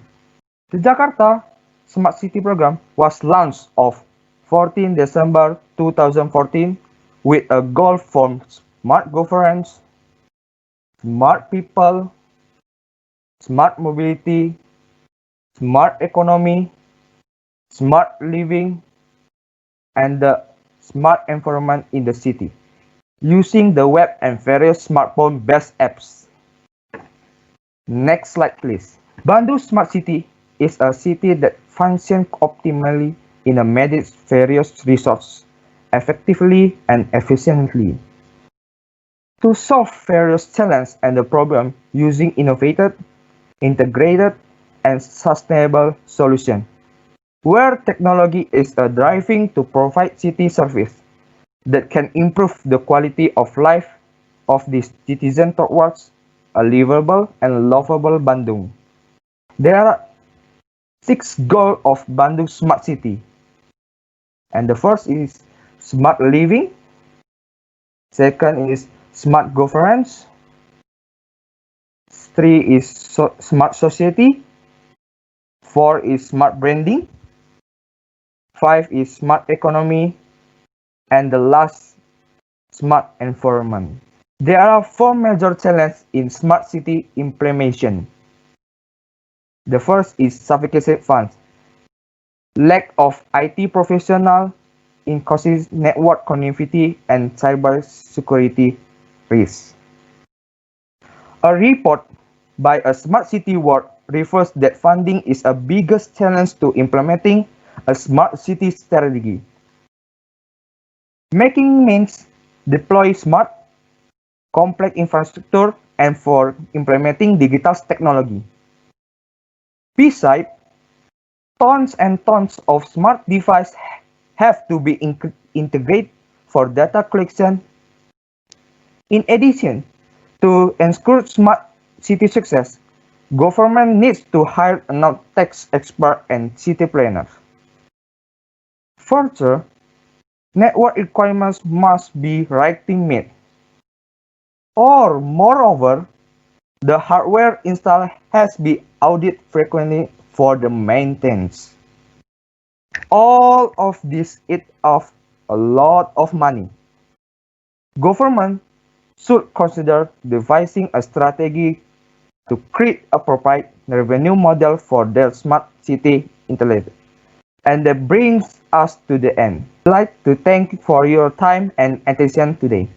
Thank you. About intelligent network of connected devices, connecting nodes and people, and it's about improving connected traffic lights, connected cars, and everything, where the speed and access is the key for improving multiple aspects of quality life. So we need better experience connecting business, government, and where Singapore is the smart cities, where Jakarta and Bandung is in Indonesia, where uh, they are in the process of improving the smart cities, and at the end, it is about challenges of improving the quality of life, connectivity, and security risks in creating smart cities. Thank you. So this is the next is the question for Mr. Leo. Please, the time is yours. Okay, I answer this first question. What the difference between MDGs and SDGs? Okay, the first I answer. Oh, the answer is the SDG represent the Millennium Development Goals, or MDGs. MDGs deployed in 2000 were comprised of 8 goals to eradicate extreme poverty. Unlike the New Development SDGs in recent 2050, there's not only were few goals, but target set of the goals applies primarily at least development or poor countries. Uh, the new SDG goals set target that call all countries to action, no matter how developed, and they challenge the West lecture race dynamic. Okay, and the answer number 1. Number 2 is how the achieve goal 11 by 2030 when the progress of each country is different. With the help of United Nations, countries, government, and people, we can collaborate to achieve the goals together. This is the answer number 2. Okay, Mr. Cuauhtemoc, are you there?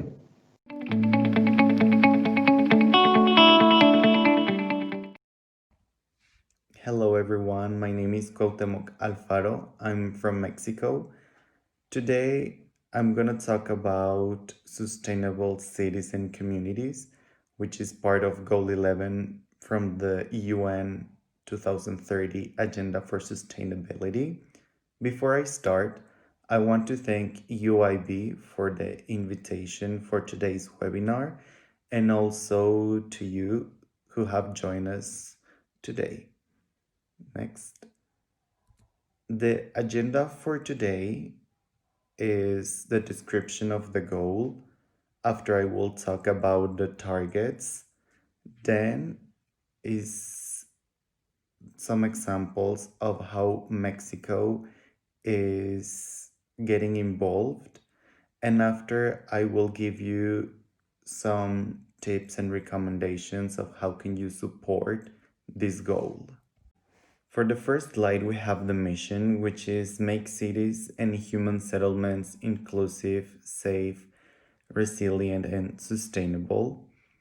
And it aims to provide urban centers to 2/3 of all humanity by 2050, which is around 6.5 billion people. Then we have decreased the number of people living in slums. Currently, there are 828 million people who live under conditions which are not the best quality. And then we have reduced carbon emissions, which 70% are emitted by cities, support cities in developing countries, and generate a sustainable GDP with green economic alternatives. Next, please. Sustainable urbanization means better housing, productivity, opportunity, education, and healthcare for everyone. We can see the mini targets, which are divided by numbers and by letters. First, we have safe and affordable housing. Then we have affordable and sustainable transport systems and inclusive and sustainable urbanization. Basically, here we can see that everything needs to be presented and everything needs to be developed for all the citizens in the urban space. Next slide. We have protect the world's cultural and natural heritage, reduce the adverse effects of natural disasters, and reduce the environmental impact of the cities. Here we have the inclusion of the natural space and also the ecosystem by not forgetting the cultural side, which is also important when we talk about communities and inclusion. Next slide. Provide access to safe and inclusive green and public spaces in order to have a better relationship with the space, with nature, and of course with the people who live in these cities. After we have strong national and regional development planning, which needs to be focused on local policies, also with federal and non-federal administration and financial teams. After we have target 11.B, which is implement policies for inclusion, resource efficiency, and disaster risk reduction. So here we have how the government or how the city and the planners of the city and the local and federal people are doing and implementing all these actions and how they manage before, during, and after a natural disaster. Next slide, please. And last but not least, support least developed countries in sustainable and resilient building. In this target or mini target, the acknowledgement that other cities or other countries have needs to be shared, so these developing cities know how to make resilient buildings and also how to protect their population in case of a major disaster. Next, please. Now I will share information about Mexico. The population is 127 million, and it is expected to grow by 2050 up to 150 million. The official language is Spanish. We are located in North America, and the capital city is Mexico City. Next, please. The organizations responsible for the 2030 UN Agenda are the Office of the Presidency, the National Institute of Statistics, Geography and Informatics, the Ministry of Finance and Public Credit, and the United Nations Development Program. Next, please. Here in the chart, you can see how urban and rural people are distributed in Mexico. For instance, in 2020, we can see that more than 2/3 of the population are living in urban settlements, and by 2050, we will see the same tendency. Next, please. Here, there is a map with the major cities in Mexico. So starting from north to south is Tijuana, Monterrey, Guadalajara, Toluca, Mexico City, and Puebla. All these cities have in common that there is a metropolitan area and that the urbanization and the population here live different and have different conditions from the rest of the country. Why it's this? For example, in Mexico City, we can see the highest population concentration. We have in 2015 21.3 million people, and by 2030 there will be 24.1 million. This means that there are huge projects of urbanization in order to give more and more opportunities to the newcomers and also different alternatives for public transportation by not forgetting the sustainable process and the sustainable buildings and green alternatives for the city. Next, please. Around 25% of Mexico's population is concentrated in Guadalajara, Mexico City, and Monterrey. 21.2 million inhabitants make Mexico City one of the largest cities worldwide. 2.6% of Mexico's GDP is a cost caused by traffic congestion in Mexico City. 3 million USD in healthcare costs are saved annually through Mexico City's low carbon Metrobus, which is a system of buses that cross all the city by providing low carbon emissions and also with low cost. Over 70% of Mexico's water bodies are affected by contamination, and many cities are experiencing overexploitation of renewable groundwater and overuse of environmental flows. So the cities in Mexico are facing this underwater or groundwater flows and the extraction and also the deforestation of forest. So the increasing of space in the cities are coming with these issues. So this is why it is important to follow the UN Goal 11. Next slide, please. Some of the solutions that are seen in Mexico are Mexico's Park, which is located in Santa Fe's neighborhood. And this is a great example of how green spaces, resilient buildings, and a great offer for the people, for its residents, has been taken in consideration. Also, the subway system in Mexico City transport daily millions and millions of people. Next. There is one solar park in the north of Mexico. This is one of a kind in the country. It's the biggest in the country, and it produces solar energy for the cities and for the villages nearby. Also in Guadalajara, the electric train is now available for all its residents.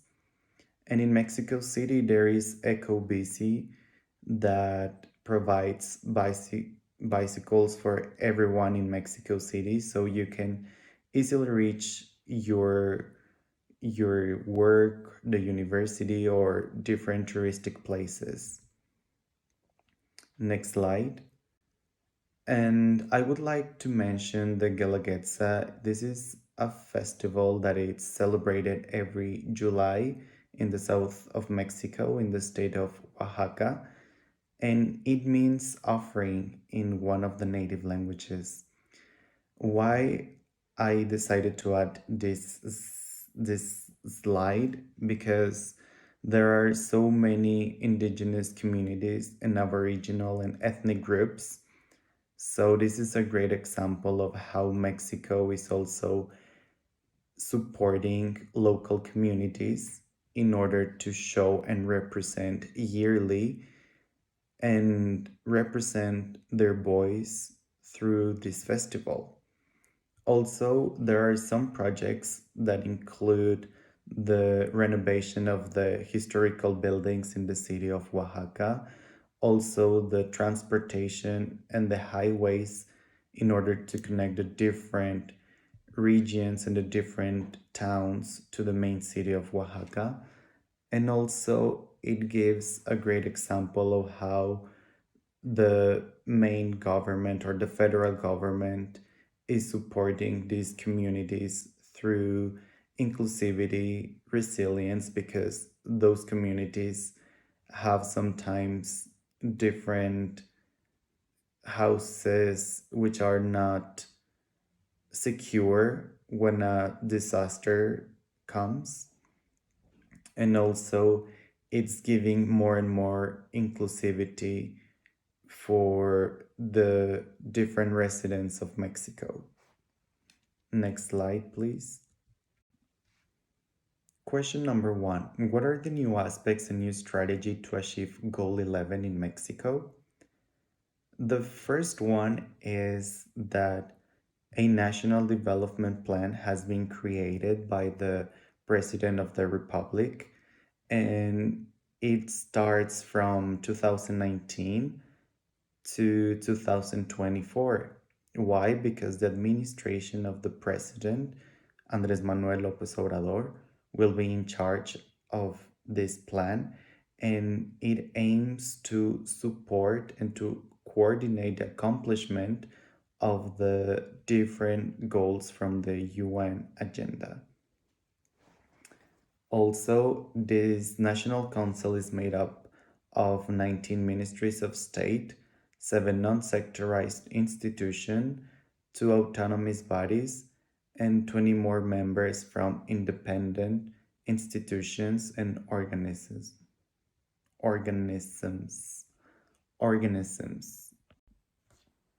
Question number 2. How familiar are people in Mexico with the SDGs implementation? I would say familiar because the National Development Plan integrates different organizations and institutions, so the Mexican residents are aware of the project, and also every year they are updating the information and in the local government site, and also the authorities and nonprofit organizations are working all together in order to accomplish the different goals. And last, I would like to say to follow the Agenda 2030 MX on Instagram, because they update the information by sharing infographics, tips, recommendations, public data, and follow up. So this is a great opportunity to check how Mexico is doing on this goal. Thank you very much. Explained by Miss Nur, please.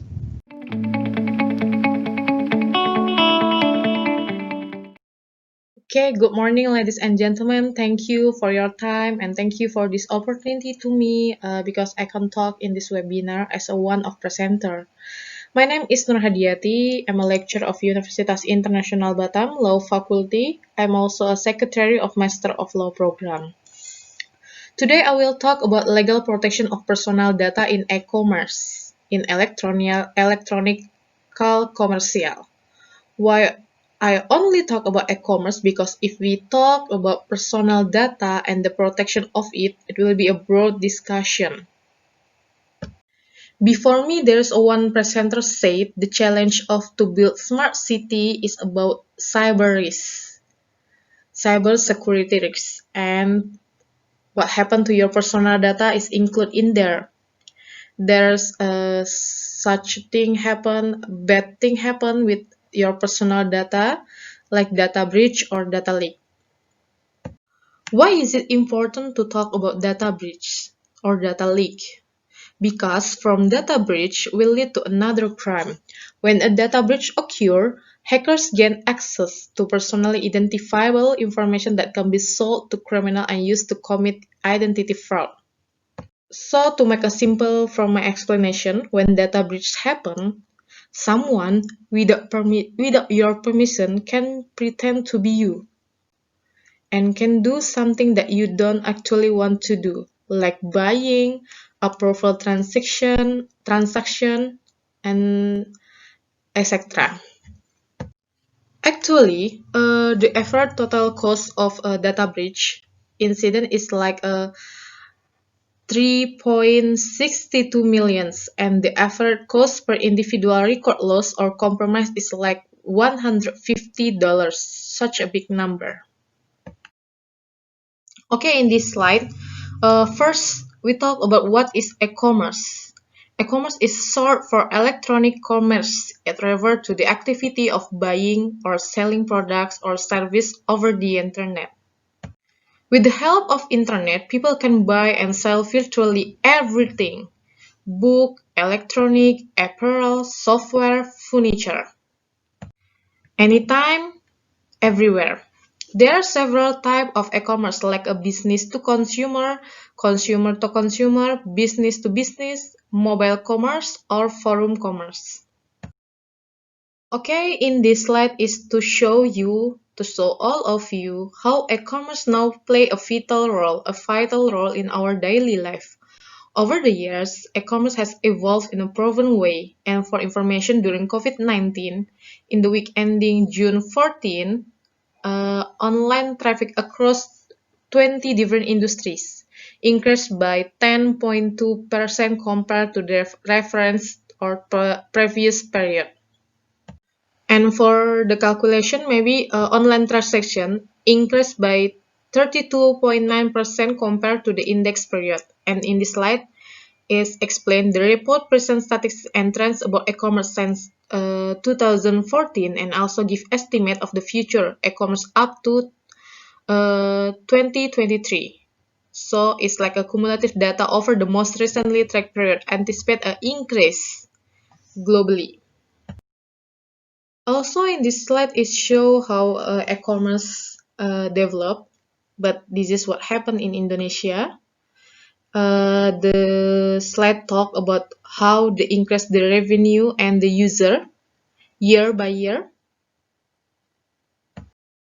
And now we move to talk about personal data. So as you can see on the slide, there's a definition based on Privacy Act 1974, GDPR, General Data Protection Regulation, is a regulation in European Union law, and Indonesian regulation from MOCI, Ministry of Communication and Informatics, as the key regulator for data protection in Indonesia, and also in the administrative law, Act 24, 2013. So there's like a 4 explanation about personal data, and I kind of make a big gesture with bold style. In Privacy Act 1974, personal data is item collection or grouping of information about individual. It will be your education background, your financial transaction, medical record, criminal or employment history, identify symbol, number, anything. Maybe such as a finger or voice print or a photograph. And in GDPR, personal data means any information relating to an identified or identifiable natural person. MOCI regulation, any accurate and actual information attached identifiable, either directly or indirectly. And the administrative law talk about information regarding any physical or mental condition, fingerprint, eye scan, signature, and other information. So in the administrative law, there's an interesting phrase, embarrassing or shameful. This event is include like a child born was foreign, origin are unknown, gender change, a child born outside of marriage, or other important event determined by the Minister of Home Affairs. So there's a criteria to say one event becomes shameful to another, and it can be leaked or it can be accessed to anyone. It cannot. It must be from permission to the one who belong it. And now we talk about the problem. The problem happened in personal data. Data breach. What is data breach? Data breach is any incident where confidential or sensitive information has been accessed without permission, or maybe if we based on administrative law, shameful event accessed without your permission. Breaches are the result of cyber attacks where criminals gain unauthorized access to computer system or network and steal the private, sensitive, or confidential personal and financial data of user. Okay, and in this slide you can see top 10 biggest data breach of all the time. What got leaked, how many people affected from it, and Indonesia is the highest country for IT user. I will show you the graph, but in this slide you can see at the number 4 is like a top chart. One of them is e-commerce. And this is the slide that I talk about. Indonesia is the highest country for IT user. So we have so much number for user is also impact to the IT attacks. And this one is how explain Indonesia is considered a country at risk of IT attacks. If you remember at the previous slide, top 10 biggest data breach in any site in the cyberspace, number 4 is eBay, one of the e-commerce, and this one show what happened recently in Indonesia. It's like 3 e-commerce, the biggest e-commerce in Indonesia, and there's a data breach happened recently. Tokopedia, Bineka, and Bukalapak. This chart is in Indonesian language, but it shows accurately about how many users on Tokopedia, like 91 million users, and 7 million data merchant, and what got lost, or how many data sold to unknown person without permission, and what got leaked. In Tokopedia is email, name, and password, but in Bineka didn't mention about it, and in Bukalapak, email, users, password, and your phone number. So, how can it happen? How do data breach occur? In the introduce, I explained that I'm a lecturer of Faculty of Law, so actually it's not my major. It's not my specialty to explain about this, but I try. So data breach occur. It can be happen from ransomware, malware, phishing, and DOS. Ransomware is a software that gains access to and locks down access to vital data. Files and systems are locked down, and a fee is demanded commonly in the form of cryptocurrency. Common target, enterprise companies and business. It's about ransomware. And malware, commonly referred to as a malicious software, is a term that describes any program or code that harmful probe system. Common target, individual and business.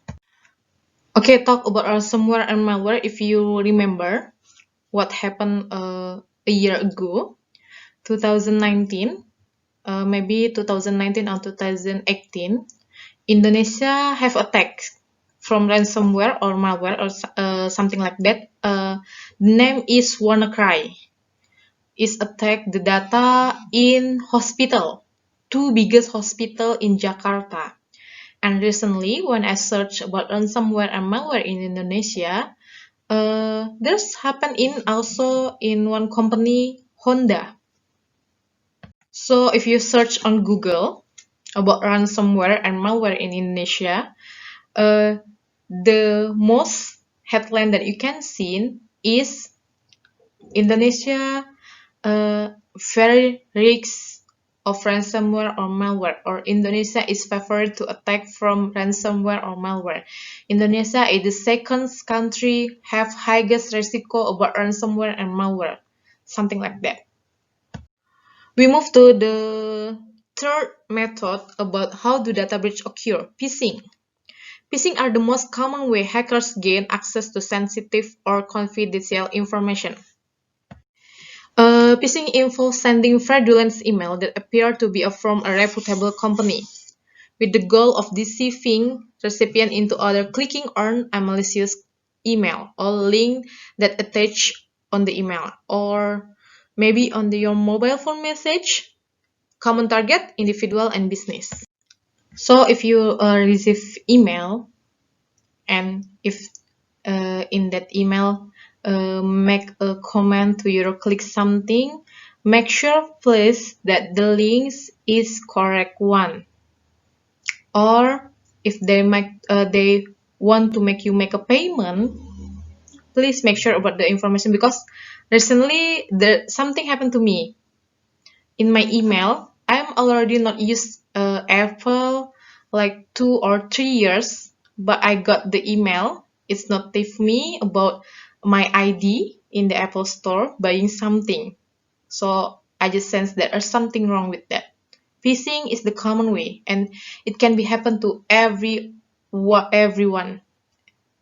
Maybe if you have a hobby to watch a movie online, and there's so many advertisement pop up in the site, it's also the risk way how data breach occur. And sometimes phishing come with the email with content like a sexual, it's like maybe sell the drug or something like that. You don't accept it, but don't know what happened to your email, and you can and maybe one or any provider try to block that way, block the phishing with the spam feature, spam or junk feature. Move to DOS, denial of service, is a cyber attack in which the perpetrator seeks to make a machine or network resource unavailable to its intended user by temporarily or intentionally disrupting service of a host connected to the internet. Is typically accomplished by flooding the target machine or resource with superfluous requests in attempt to overload the system.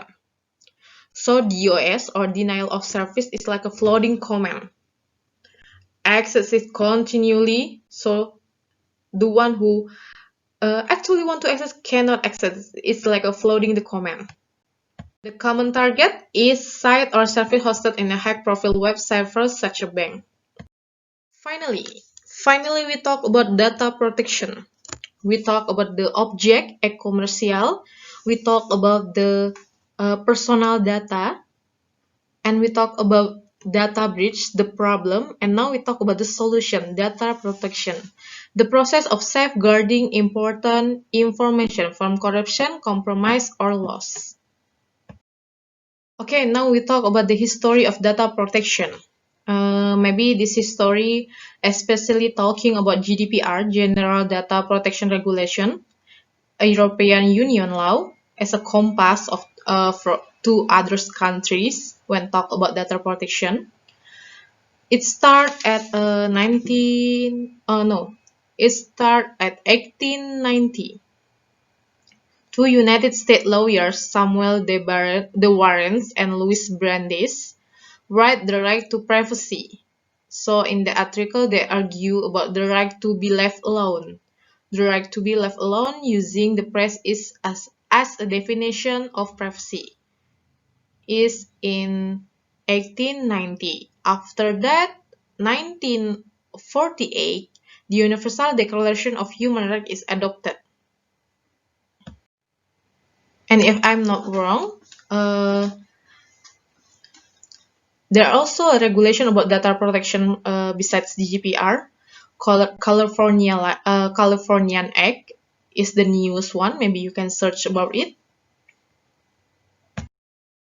Okay, previous slide talk about GDPR.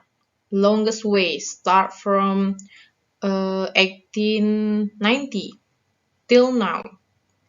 GDPR as the main compass talk about data protection, and Indonesia is expect to adopt data protection law sooner because we don't have specific regulation. Maybe in the previous slide I mentioned about MOCHI regulation and also administrative law, but they only talk about a glimpse, maybe I said. They only talk about little thing. And other regulation don't mention about personal data, don't mention the further information or explanation. And talking about protection of personal data in Indonesia, it's spread like a 32 regulation. Start from the banking, start from health or medical, after that start etc. There's so many and I will show you in the next slide. Why is it urgent to Indonesia to adopt the data protection? Because in regional Asia, Malaysia, Singapore, and the Philippines, also Thailand, and more than 120 other countries in the world already have comprehensive data privacy laws. Indonesia is lagging behind from 126 countries in the world who have adopted the GDPR as the main compass talk about data protection. But Johnny G played as one of the significant person in communication and information technology. The minister said it doesn't mean Indonesia don't have anything at all to protect citizen personal data. Like I said, yes, we don't. It's not like we are zero about data protection, but we don't have comprehensive law. They're spread in 32 regulation. Okay, in this slide is mentioned about a law number 11 of 2008. In Indonesia, provision of the protection of personal data can be found in this article, in this law. So, like I said in the previous, it's not like we didn't have anything at all. We have, but not the comprehensive one. So, law number 11 amended by law number 19, 2016, the electronic information law. But if we talk about electronic information law, it will be so much thing. Digital transaction, digital signature, a stakeholder do the transaction electronic. It may be individual or government. Personal data is only a small thing talk in this law, in maybe number 11 or number 19 as amended. But okay, I can deny first. But this regulation, because we talk about Indonesia, I didn't want to bring a negative thinking. Oh, we don't have protection at all. Like a minister said, we have, but not the comprehensive one. So, law number 11 of 2008, amended by law number 19, 2016, the electronic information law, is a main regulation of all activities of collecting, processing, analyzing, storing, displaying, announcing, transmitting, and deletion of personal data. And this slide show you how Indonesian until now don't have a comprehensive law talking about data protection, about personal data. But like our minister said, it didn't mean we don't have anything at all. So data protection in Indonesia is scattered across at least 32 different laws. From the start is our constitution. It's talk about the human right. Talk about everyone has the right to protection themselves, their family, respect dignity and possession under their control. And also security and protection from the threat of fear for doing or not doing something that constitutes as human right. And Mochi Regulation number 20, 2016, become maybe our central regulation right now, talking about protection of personal data that is contained in an electronic system. This obligation include conducting certification of the electronic system managed by the ESP, having internal regulation related to the protection of personal data, obtain sufficient consent from the data subject by providing a consent form, ensure that the personal data acquired and collected is restricted to only the relevant information and pursuant to its purpose. The data must also be acquired and collected accurately, respecting the confidentiality, verifying the accuracy of the personal data, only processing the personal data in accordance with the ESP requirement, ensuring the personal data stored in the electronic system is an encrypted form, ensuring the storage of the personal data in the electronic system is done in the accordance with the procedure and facilities of the electronic system security, providing a contact person who can be easily contacted by the data subject relating to the management of their personal data. This what I mentioned, what content on Mochi Regulation number 20, as you see on the slide. Okay. Next one, talk about enforcement and sanction. For enforcement and sanction, I divide it as two stakeholder, ministry and policy. And police, not policy. Policy is regulation. Police is the institution. So if the stakeholder is ministry, in this one is Mochi, or other ministry in accordance with the jurisdiction and or government agency and institute that have involved in this one about personal data, there's an administrative sanction that can be implemented. In GR 71, the administrative section under is written warnings, administrative fines, temporary suspension, termination to the access to the ESP electronic system, or blacklisting. And the Mochi regulation is written warning, administrative fines, temporary suspension, and announcement on the ministry website. So this sanction can enforced by Mochi or other ministries, the stakeholder that I mentioned previously. Depending on the subject committing the violation in coordination with Mochi, for example, violation of data protection rules under OJK is a financial organization, shall be enforced by the OJK in coordination with Mochi. In this slide, there's no criminal sanction that can be enforced by ministry or Mochi. And this one, we talk about the police, the second stakeholder, the Indonesian National Police. Indonesian National Police cannot enforce the administrative sanction, but they can enforce criminal sanction. Sanctions for criminal violation are stipulated under the Electronic Information Law. There is a fine and imprisonment.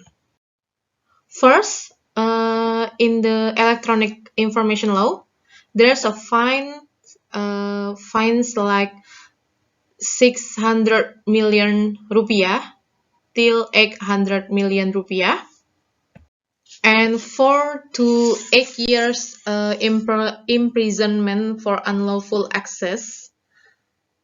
And also there's a fines like 800 million rupiah till 1 billion rupiah, or 6 to 10 year imprisonment for interception or wiretapping. And there's a fine of 2 billion rupiah till 5 billion, 8 to 10 years imprisonment for the alteration, addition, reduction, transmission, tampering, moving or hiding electronic information or electronic records. Fines from 10 billion till 12 billion rupiah, 10 till 12 years imprisonment for the manipulation, creation, alteration, destruction, or damage of electronic information or electronic document with a purpose of creating an assumption that such electronic information is the authentic one. If we talk about a violating case in online business transaction is e-commerce, it can also apply the stipulation of Article 1365 to fill the legal void. There's need to be an extensive interpretation of the law. In the application of the transaction, the parties must pay attention to the aspect of caution in making a compensation claim in the e-commerce transaction. So the article said a party who commits an illegal act which causes damage to another party shall be obligated to compensate therefore. Okay, I think this slide is like an interval to show you how growth in safe and unsafe connection to COVID-19 related domains. So the unsafe connection is more higher than safe connection. The report released Thursday by Waterloo.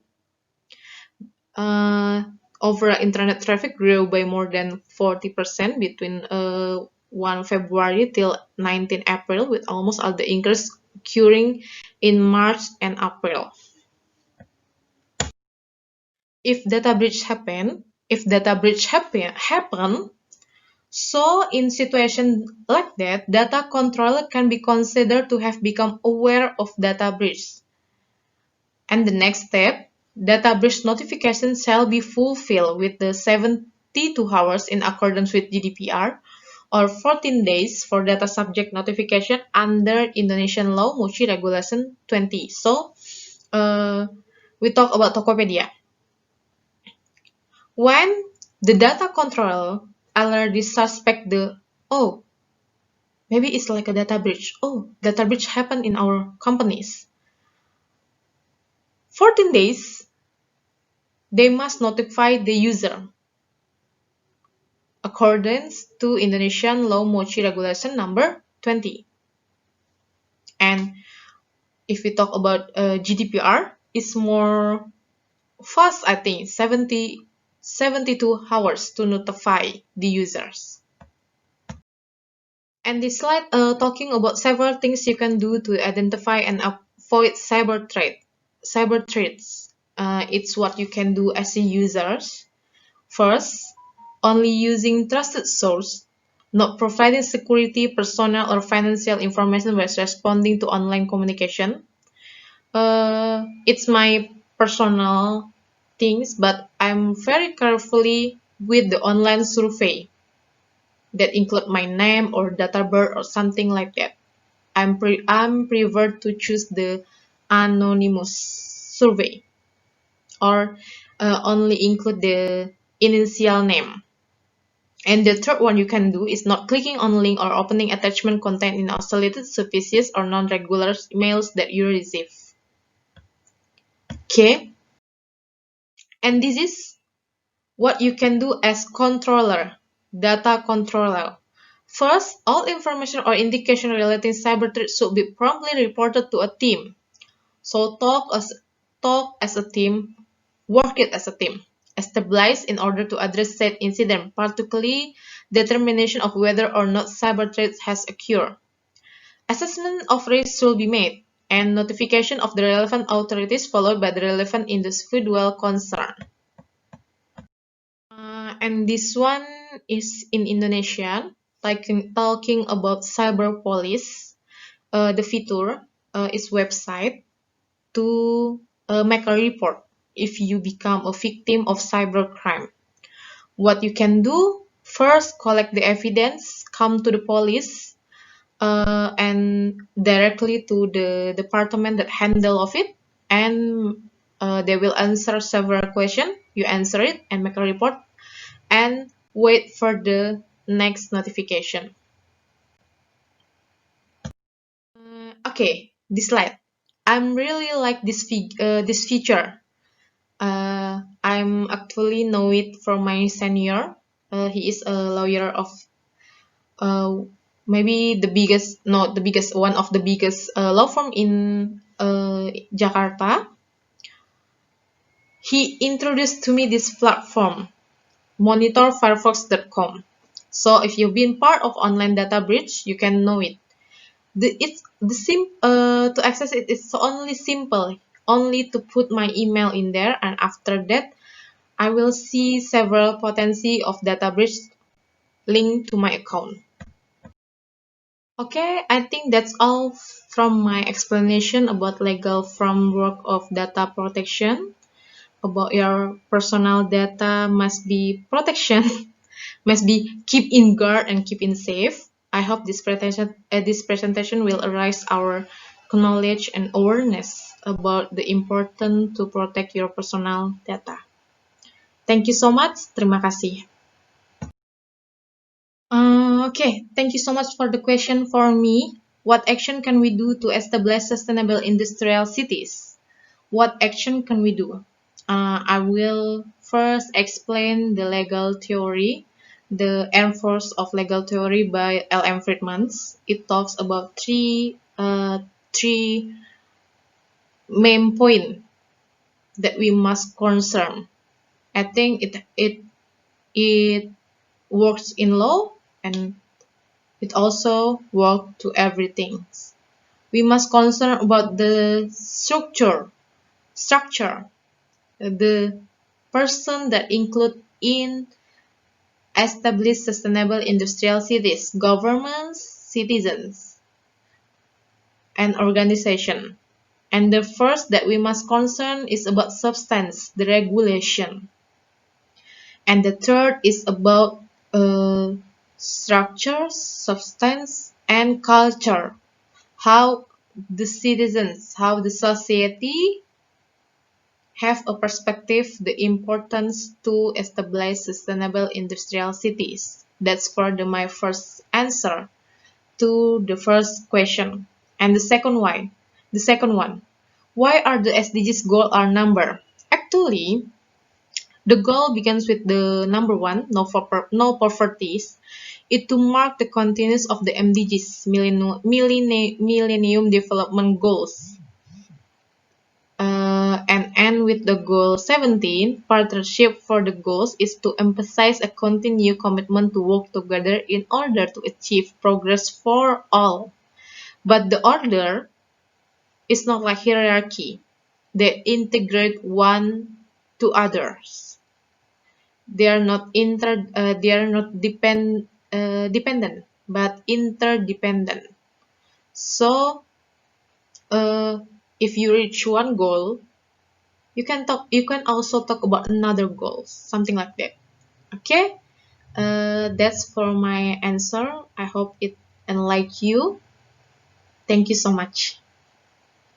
We are for Miss Nur Hadiyati from Indonesia for your presentation, great presentation. We move again to Dr. Pankaj Choudhury. Okay, please.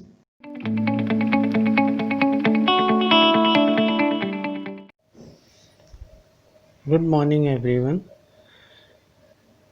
Today I am here to give a lecture on title Sustainable Cities and Smart Villages Manifestation for Good Governance. I am very thankful to Dr. Rina and Madam Noor of UIB for giving me this opportunity to deliver this lecture. My name is Dr. Pankaj Choudhury and I am from India, the northeast part of India. Before I start my lecture, I would like to ask you one simple question. Somewhere in your heart, everybody would want to live on an exotic island if given a chance. Do you agree with me or not? Certainly you would like to agree with me. Now let's move on to some of the figures we generally hear. We hear by 2050, two-thirds of humanity, that is 6.5 billion people, will be urban. In 2018, we had 4.2 billion people in the cities. In 2050, approximately, as per the UN statistics, 6.5 billion people would be in the cities, which is roughly 55% of the world population. But with the growth of these cities, there are certain statistical environmental degradation statistics also, like 3% of the carbon emissions will be from these cities. And also, when we talk about numbers, we also need to talk about the human beings who are building these cities.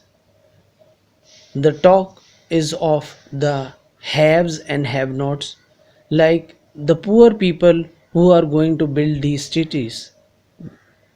Here I would like to mention the 828 million slums which will be also the part of these cities. If we move, in 1990 there were 10 cities with 10 million people. In 2014 there were 28 cities, and in 2018 it was 33 cities, and 90% of these cities are in the global south. And as per the economic stats, it says that 80% of the GDP would be from these cities. Now let's move on from these statistics. What is this urbanization? Urbanization is a process whereby there is an increase in number of cities and rapid accumulation of people in the cities. Now, when we talk about this growth of these number of cities, I also mean to talk about the flaw in city centric development model which is being followed in our cities. As I was talking about the slums in the opening address, the inherent dimension is the migration of the rural people to the urban in search of better economic opportunity, which is the driver of the GDP. Now, what it leads to? Ultimately, it leads to the growth of urban sprawl or slums,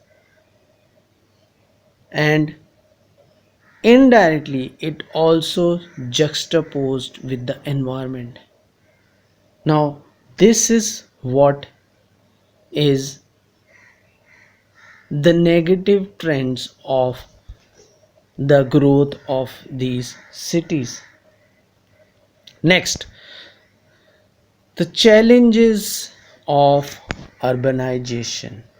Now when we talk about the challenges of urbanization, there are, starting from the topmost, is environmental destruction, because this growth of cities and the mass movement of the human being puts pressure on the land, water and the forest. It also leads to global warming and climate change, because there is a rapid growth of automobiles and factories. The open space are suddenly converted into concrete jungles, and they are not energy efficient. In order to have a mass movement,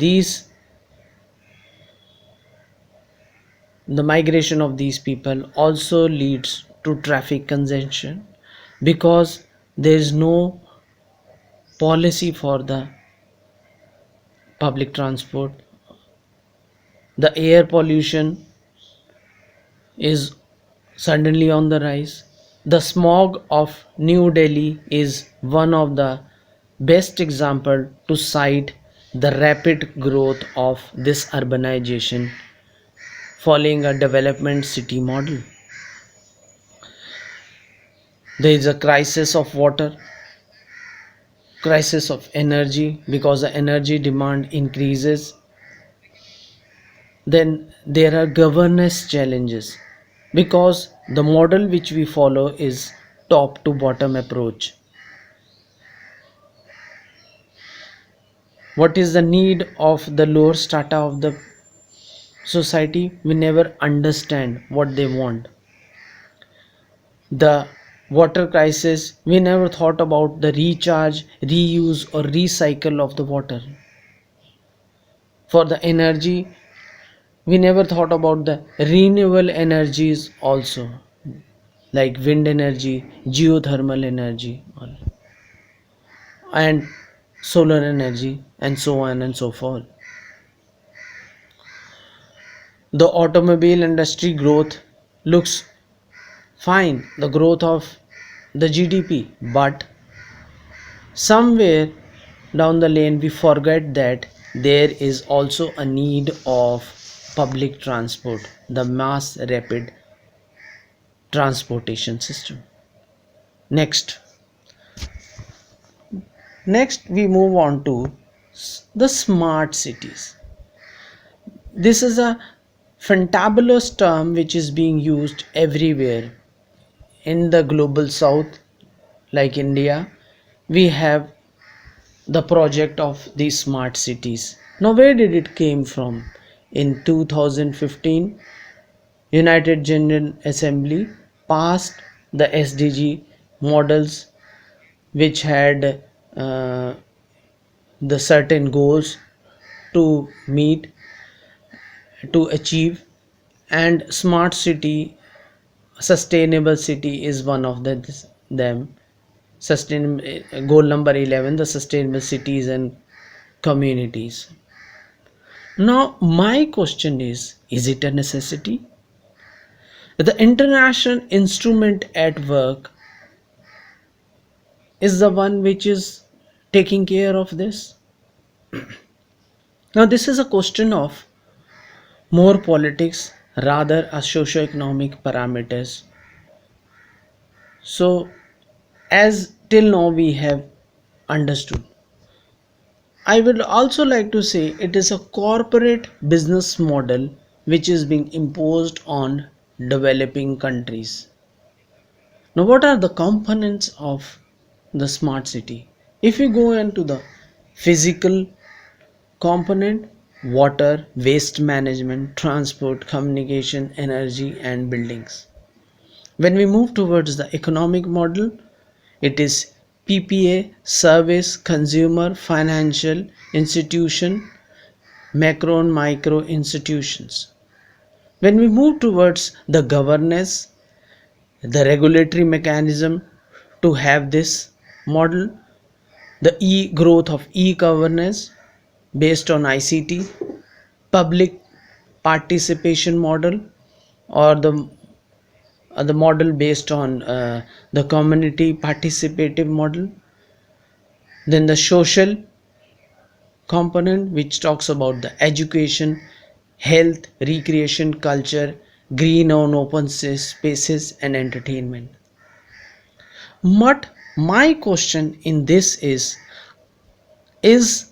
the climate resilient and responsive approach is being given in this smart city model? Now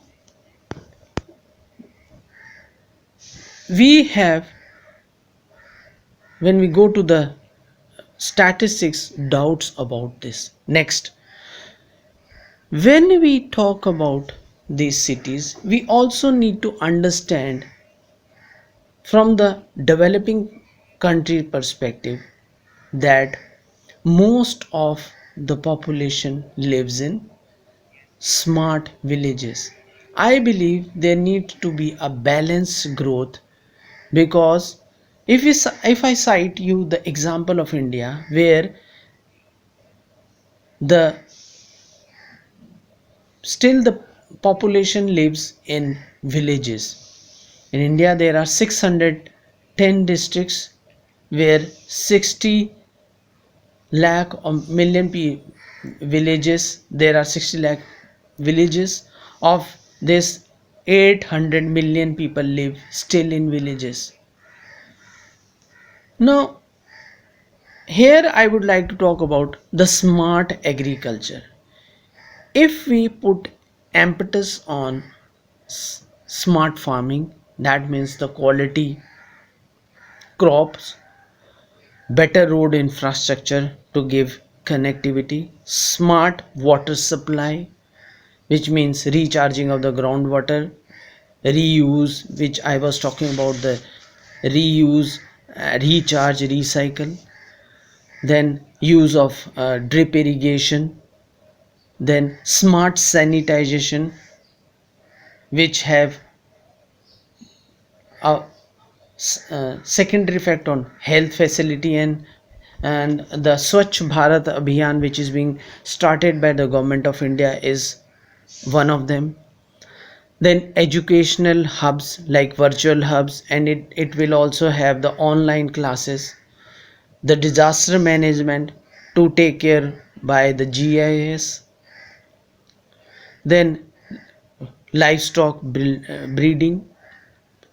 So if we take care of these and involvement of the rural communities, I think this would be having a balanced growth of city and rural simultaneously, and it would have a less pressure on the urbanization rather than totally focusing on the smart cities. Next, now, as everybody knows about COVID-19 crisis and what are its ramifications, if we go through the newspapers every day, we hear in the developing countries there is a issue of internal migrants. That means it's a reverse osmosis, if I to be precise, or people living in the cities are moving backward towards their villages. Now, why is it so? Because there is suddenly crash of this, the smart city model which we were propagating. Now, it in the time we will come to know that whether this COVID-19 was a disaster. It needs a thorough analysis. We need to have a legal jurisprudence to tackle this kind of pandemic, which never happened in the globe. The state needs to have more power to take care of this kind of problem. Now, when we see the rationale of both the smart city model and smart village, I think both of these things should go together, because if we build the smart cities or sustainable cities, the rationale would be without a theoretical base.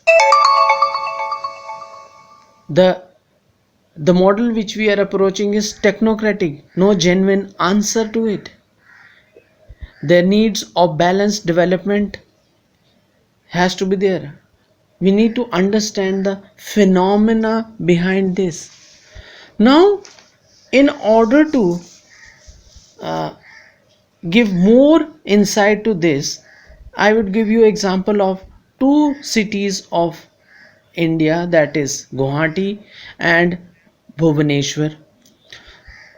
Now, Guwahati is the northeast gateway. It has an international airport. In south and east of it are hills.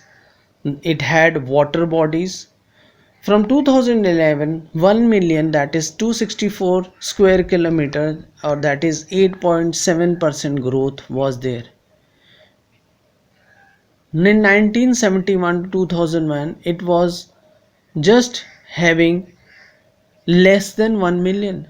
So there is a sudden spurt of growth.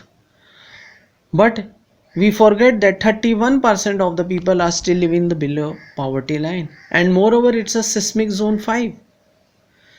25% of the land as per the 2001 census are commercial, 70% is residential. So when we talk about the smart city model, where is the space for these open spaces which we were talking about? So that means the city are expanding exponentially, engulfing the nearby village land. Water bodies are receding. The waste, when we talk about 744 million tons of waste is generated. Now we need another model to solid waste disposal. Similarly, another city, Bhubaneswar, which is called the temple city by UNESCO, saw the growth 160%. Now both these cities have a tourist hub, and the statistics say that there was not a balanced rational growth. Now I would like to give an example of another important uh, tourism spot, that is Mauritius, which is of 2040 kilometer small island development state. It has a GDP growth. Suddenly there also we see, as per 2000 statistics, 4 billion to 13 billion people. No doubts there were tourism growth, but this exponential growth also had inherent issues. Now today I would also give an example of Solo or Surakarta of Indonesia, which there was a study by Christian Obermeier on this, that sudden there was a growth of this city, and there were urban development, and it also had the informal marginal settlement, and there was no policy for this kind of exponential growth. From 2000 to 2010, there are 1.3 population growth, and the gap between the rural and urban increased. And like in India, there was also the movement of the people from rural areas to the farm, and there was a shortage of housing units. Kampungs, the slums which were called here, was at rampant growth. But due to the policy measure, the participatory approach, this, which is called Musrang Bang, this to some extent was being able to take care of. So when we see the statistics of these and examples of these cities, we realize that these places, the growth which we talk about, is just mere a theoretical base, in which I was emphasizing in my slides, and it still needs a balanced development growth, a better balanced understanding of this phenomena. And especially after this pandemic, the impact on these cities has been exposed. The public health was endangered. The threat of the cities grew. If we see the stats of that, 1430 cities have been affected in 2010 countries of the world. 95% of the urban areas are COVID. 1 billion people are in the slums are affected. 2.4 billion are having no water, no sanitation as per the UN Habitat, and 72 million US dollar is required to rebuild the impact of these pandemic. Local government needs support. The evidence have to be mapped. The mitigation of economic impact has to be taken care of, and resilience is required to this kind of disaster. So it again justifies my argument that these cities are just theoretical, and still the genuine answers to many of these questions are not being able to find by these urban slums. So in the end, I would like to conclude that we need to have sustainable cities with better understanding of the phenomena and balanced development. This is all I have to say. Thank you. Thank you very much for attending this session. Later on, we will distribute the proceeding for this presentation, including from all our presenters here. So we move next to our closing remarks. So I shall give the time for Ms. Rina Shahrullah, SHMCL Ph.D. for closing this session of our international webinar SDGs for a better world and humanity. Time is yours, Ms. Rina. Okay, thank you very much, Master of Ceremony. First of all, I would like to apologize for these technical problems. Very sorry to Professor Pankaj, and also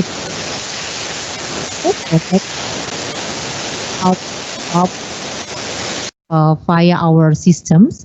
Inshallah, we will have another webinar about. It's on the 29th of September.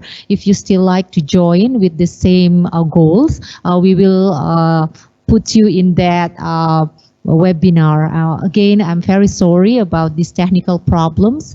That's the problem using the technology at the moment, because sometimes the problems if we try to interconnect with other systems in other countries, especially one is in India and one is in Mexico. So again, very sorry for that technical problems. Okay, this is about to close the webinar. We are about to approach the end of this webinar. All presenters are so remarkable in presenting and responding questions from participants. We learned together today that clean and accessible water are particularly there is a need to have access to a proper housing for all people. Having access to clear water and proper housing constitute human rights. Human rights are specific issues discussed in the Master of Law program. It has a course named Democracy and Human Rights. It discusses and analyzes issues and challenges of human rights at local, national, and international level, and attempts to find solutions by using the SDGs as the parameters and success indicators. It does not merely focus on the theoretical and conceptual approaches, but it provides opportunities to students to conduct concrete actions by applying their knowledge to resolve the problems to support the achievement of the SDGs at the local level. Before ending this closing speech, I would like to thank all speakers for their interesting discussion. I'm very sorry to our speaker from India and from Mexico who are until now cannot connect with us.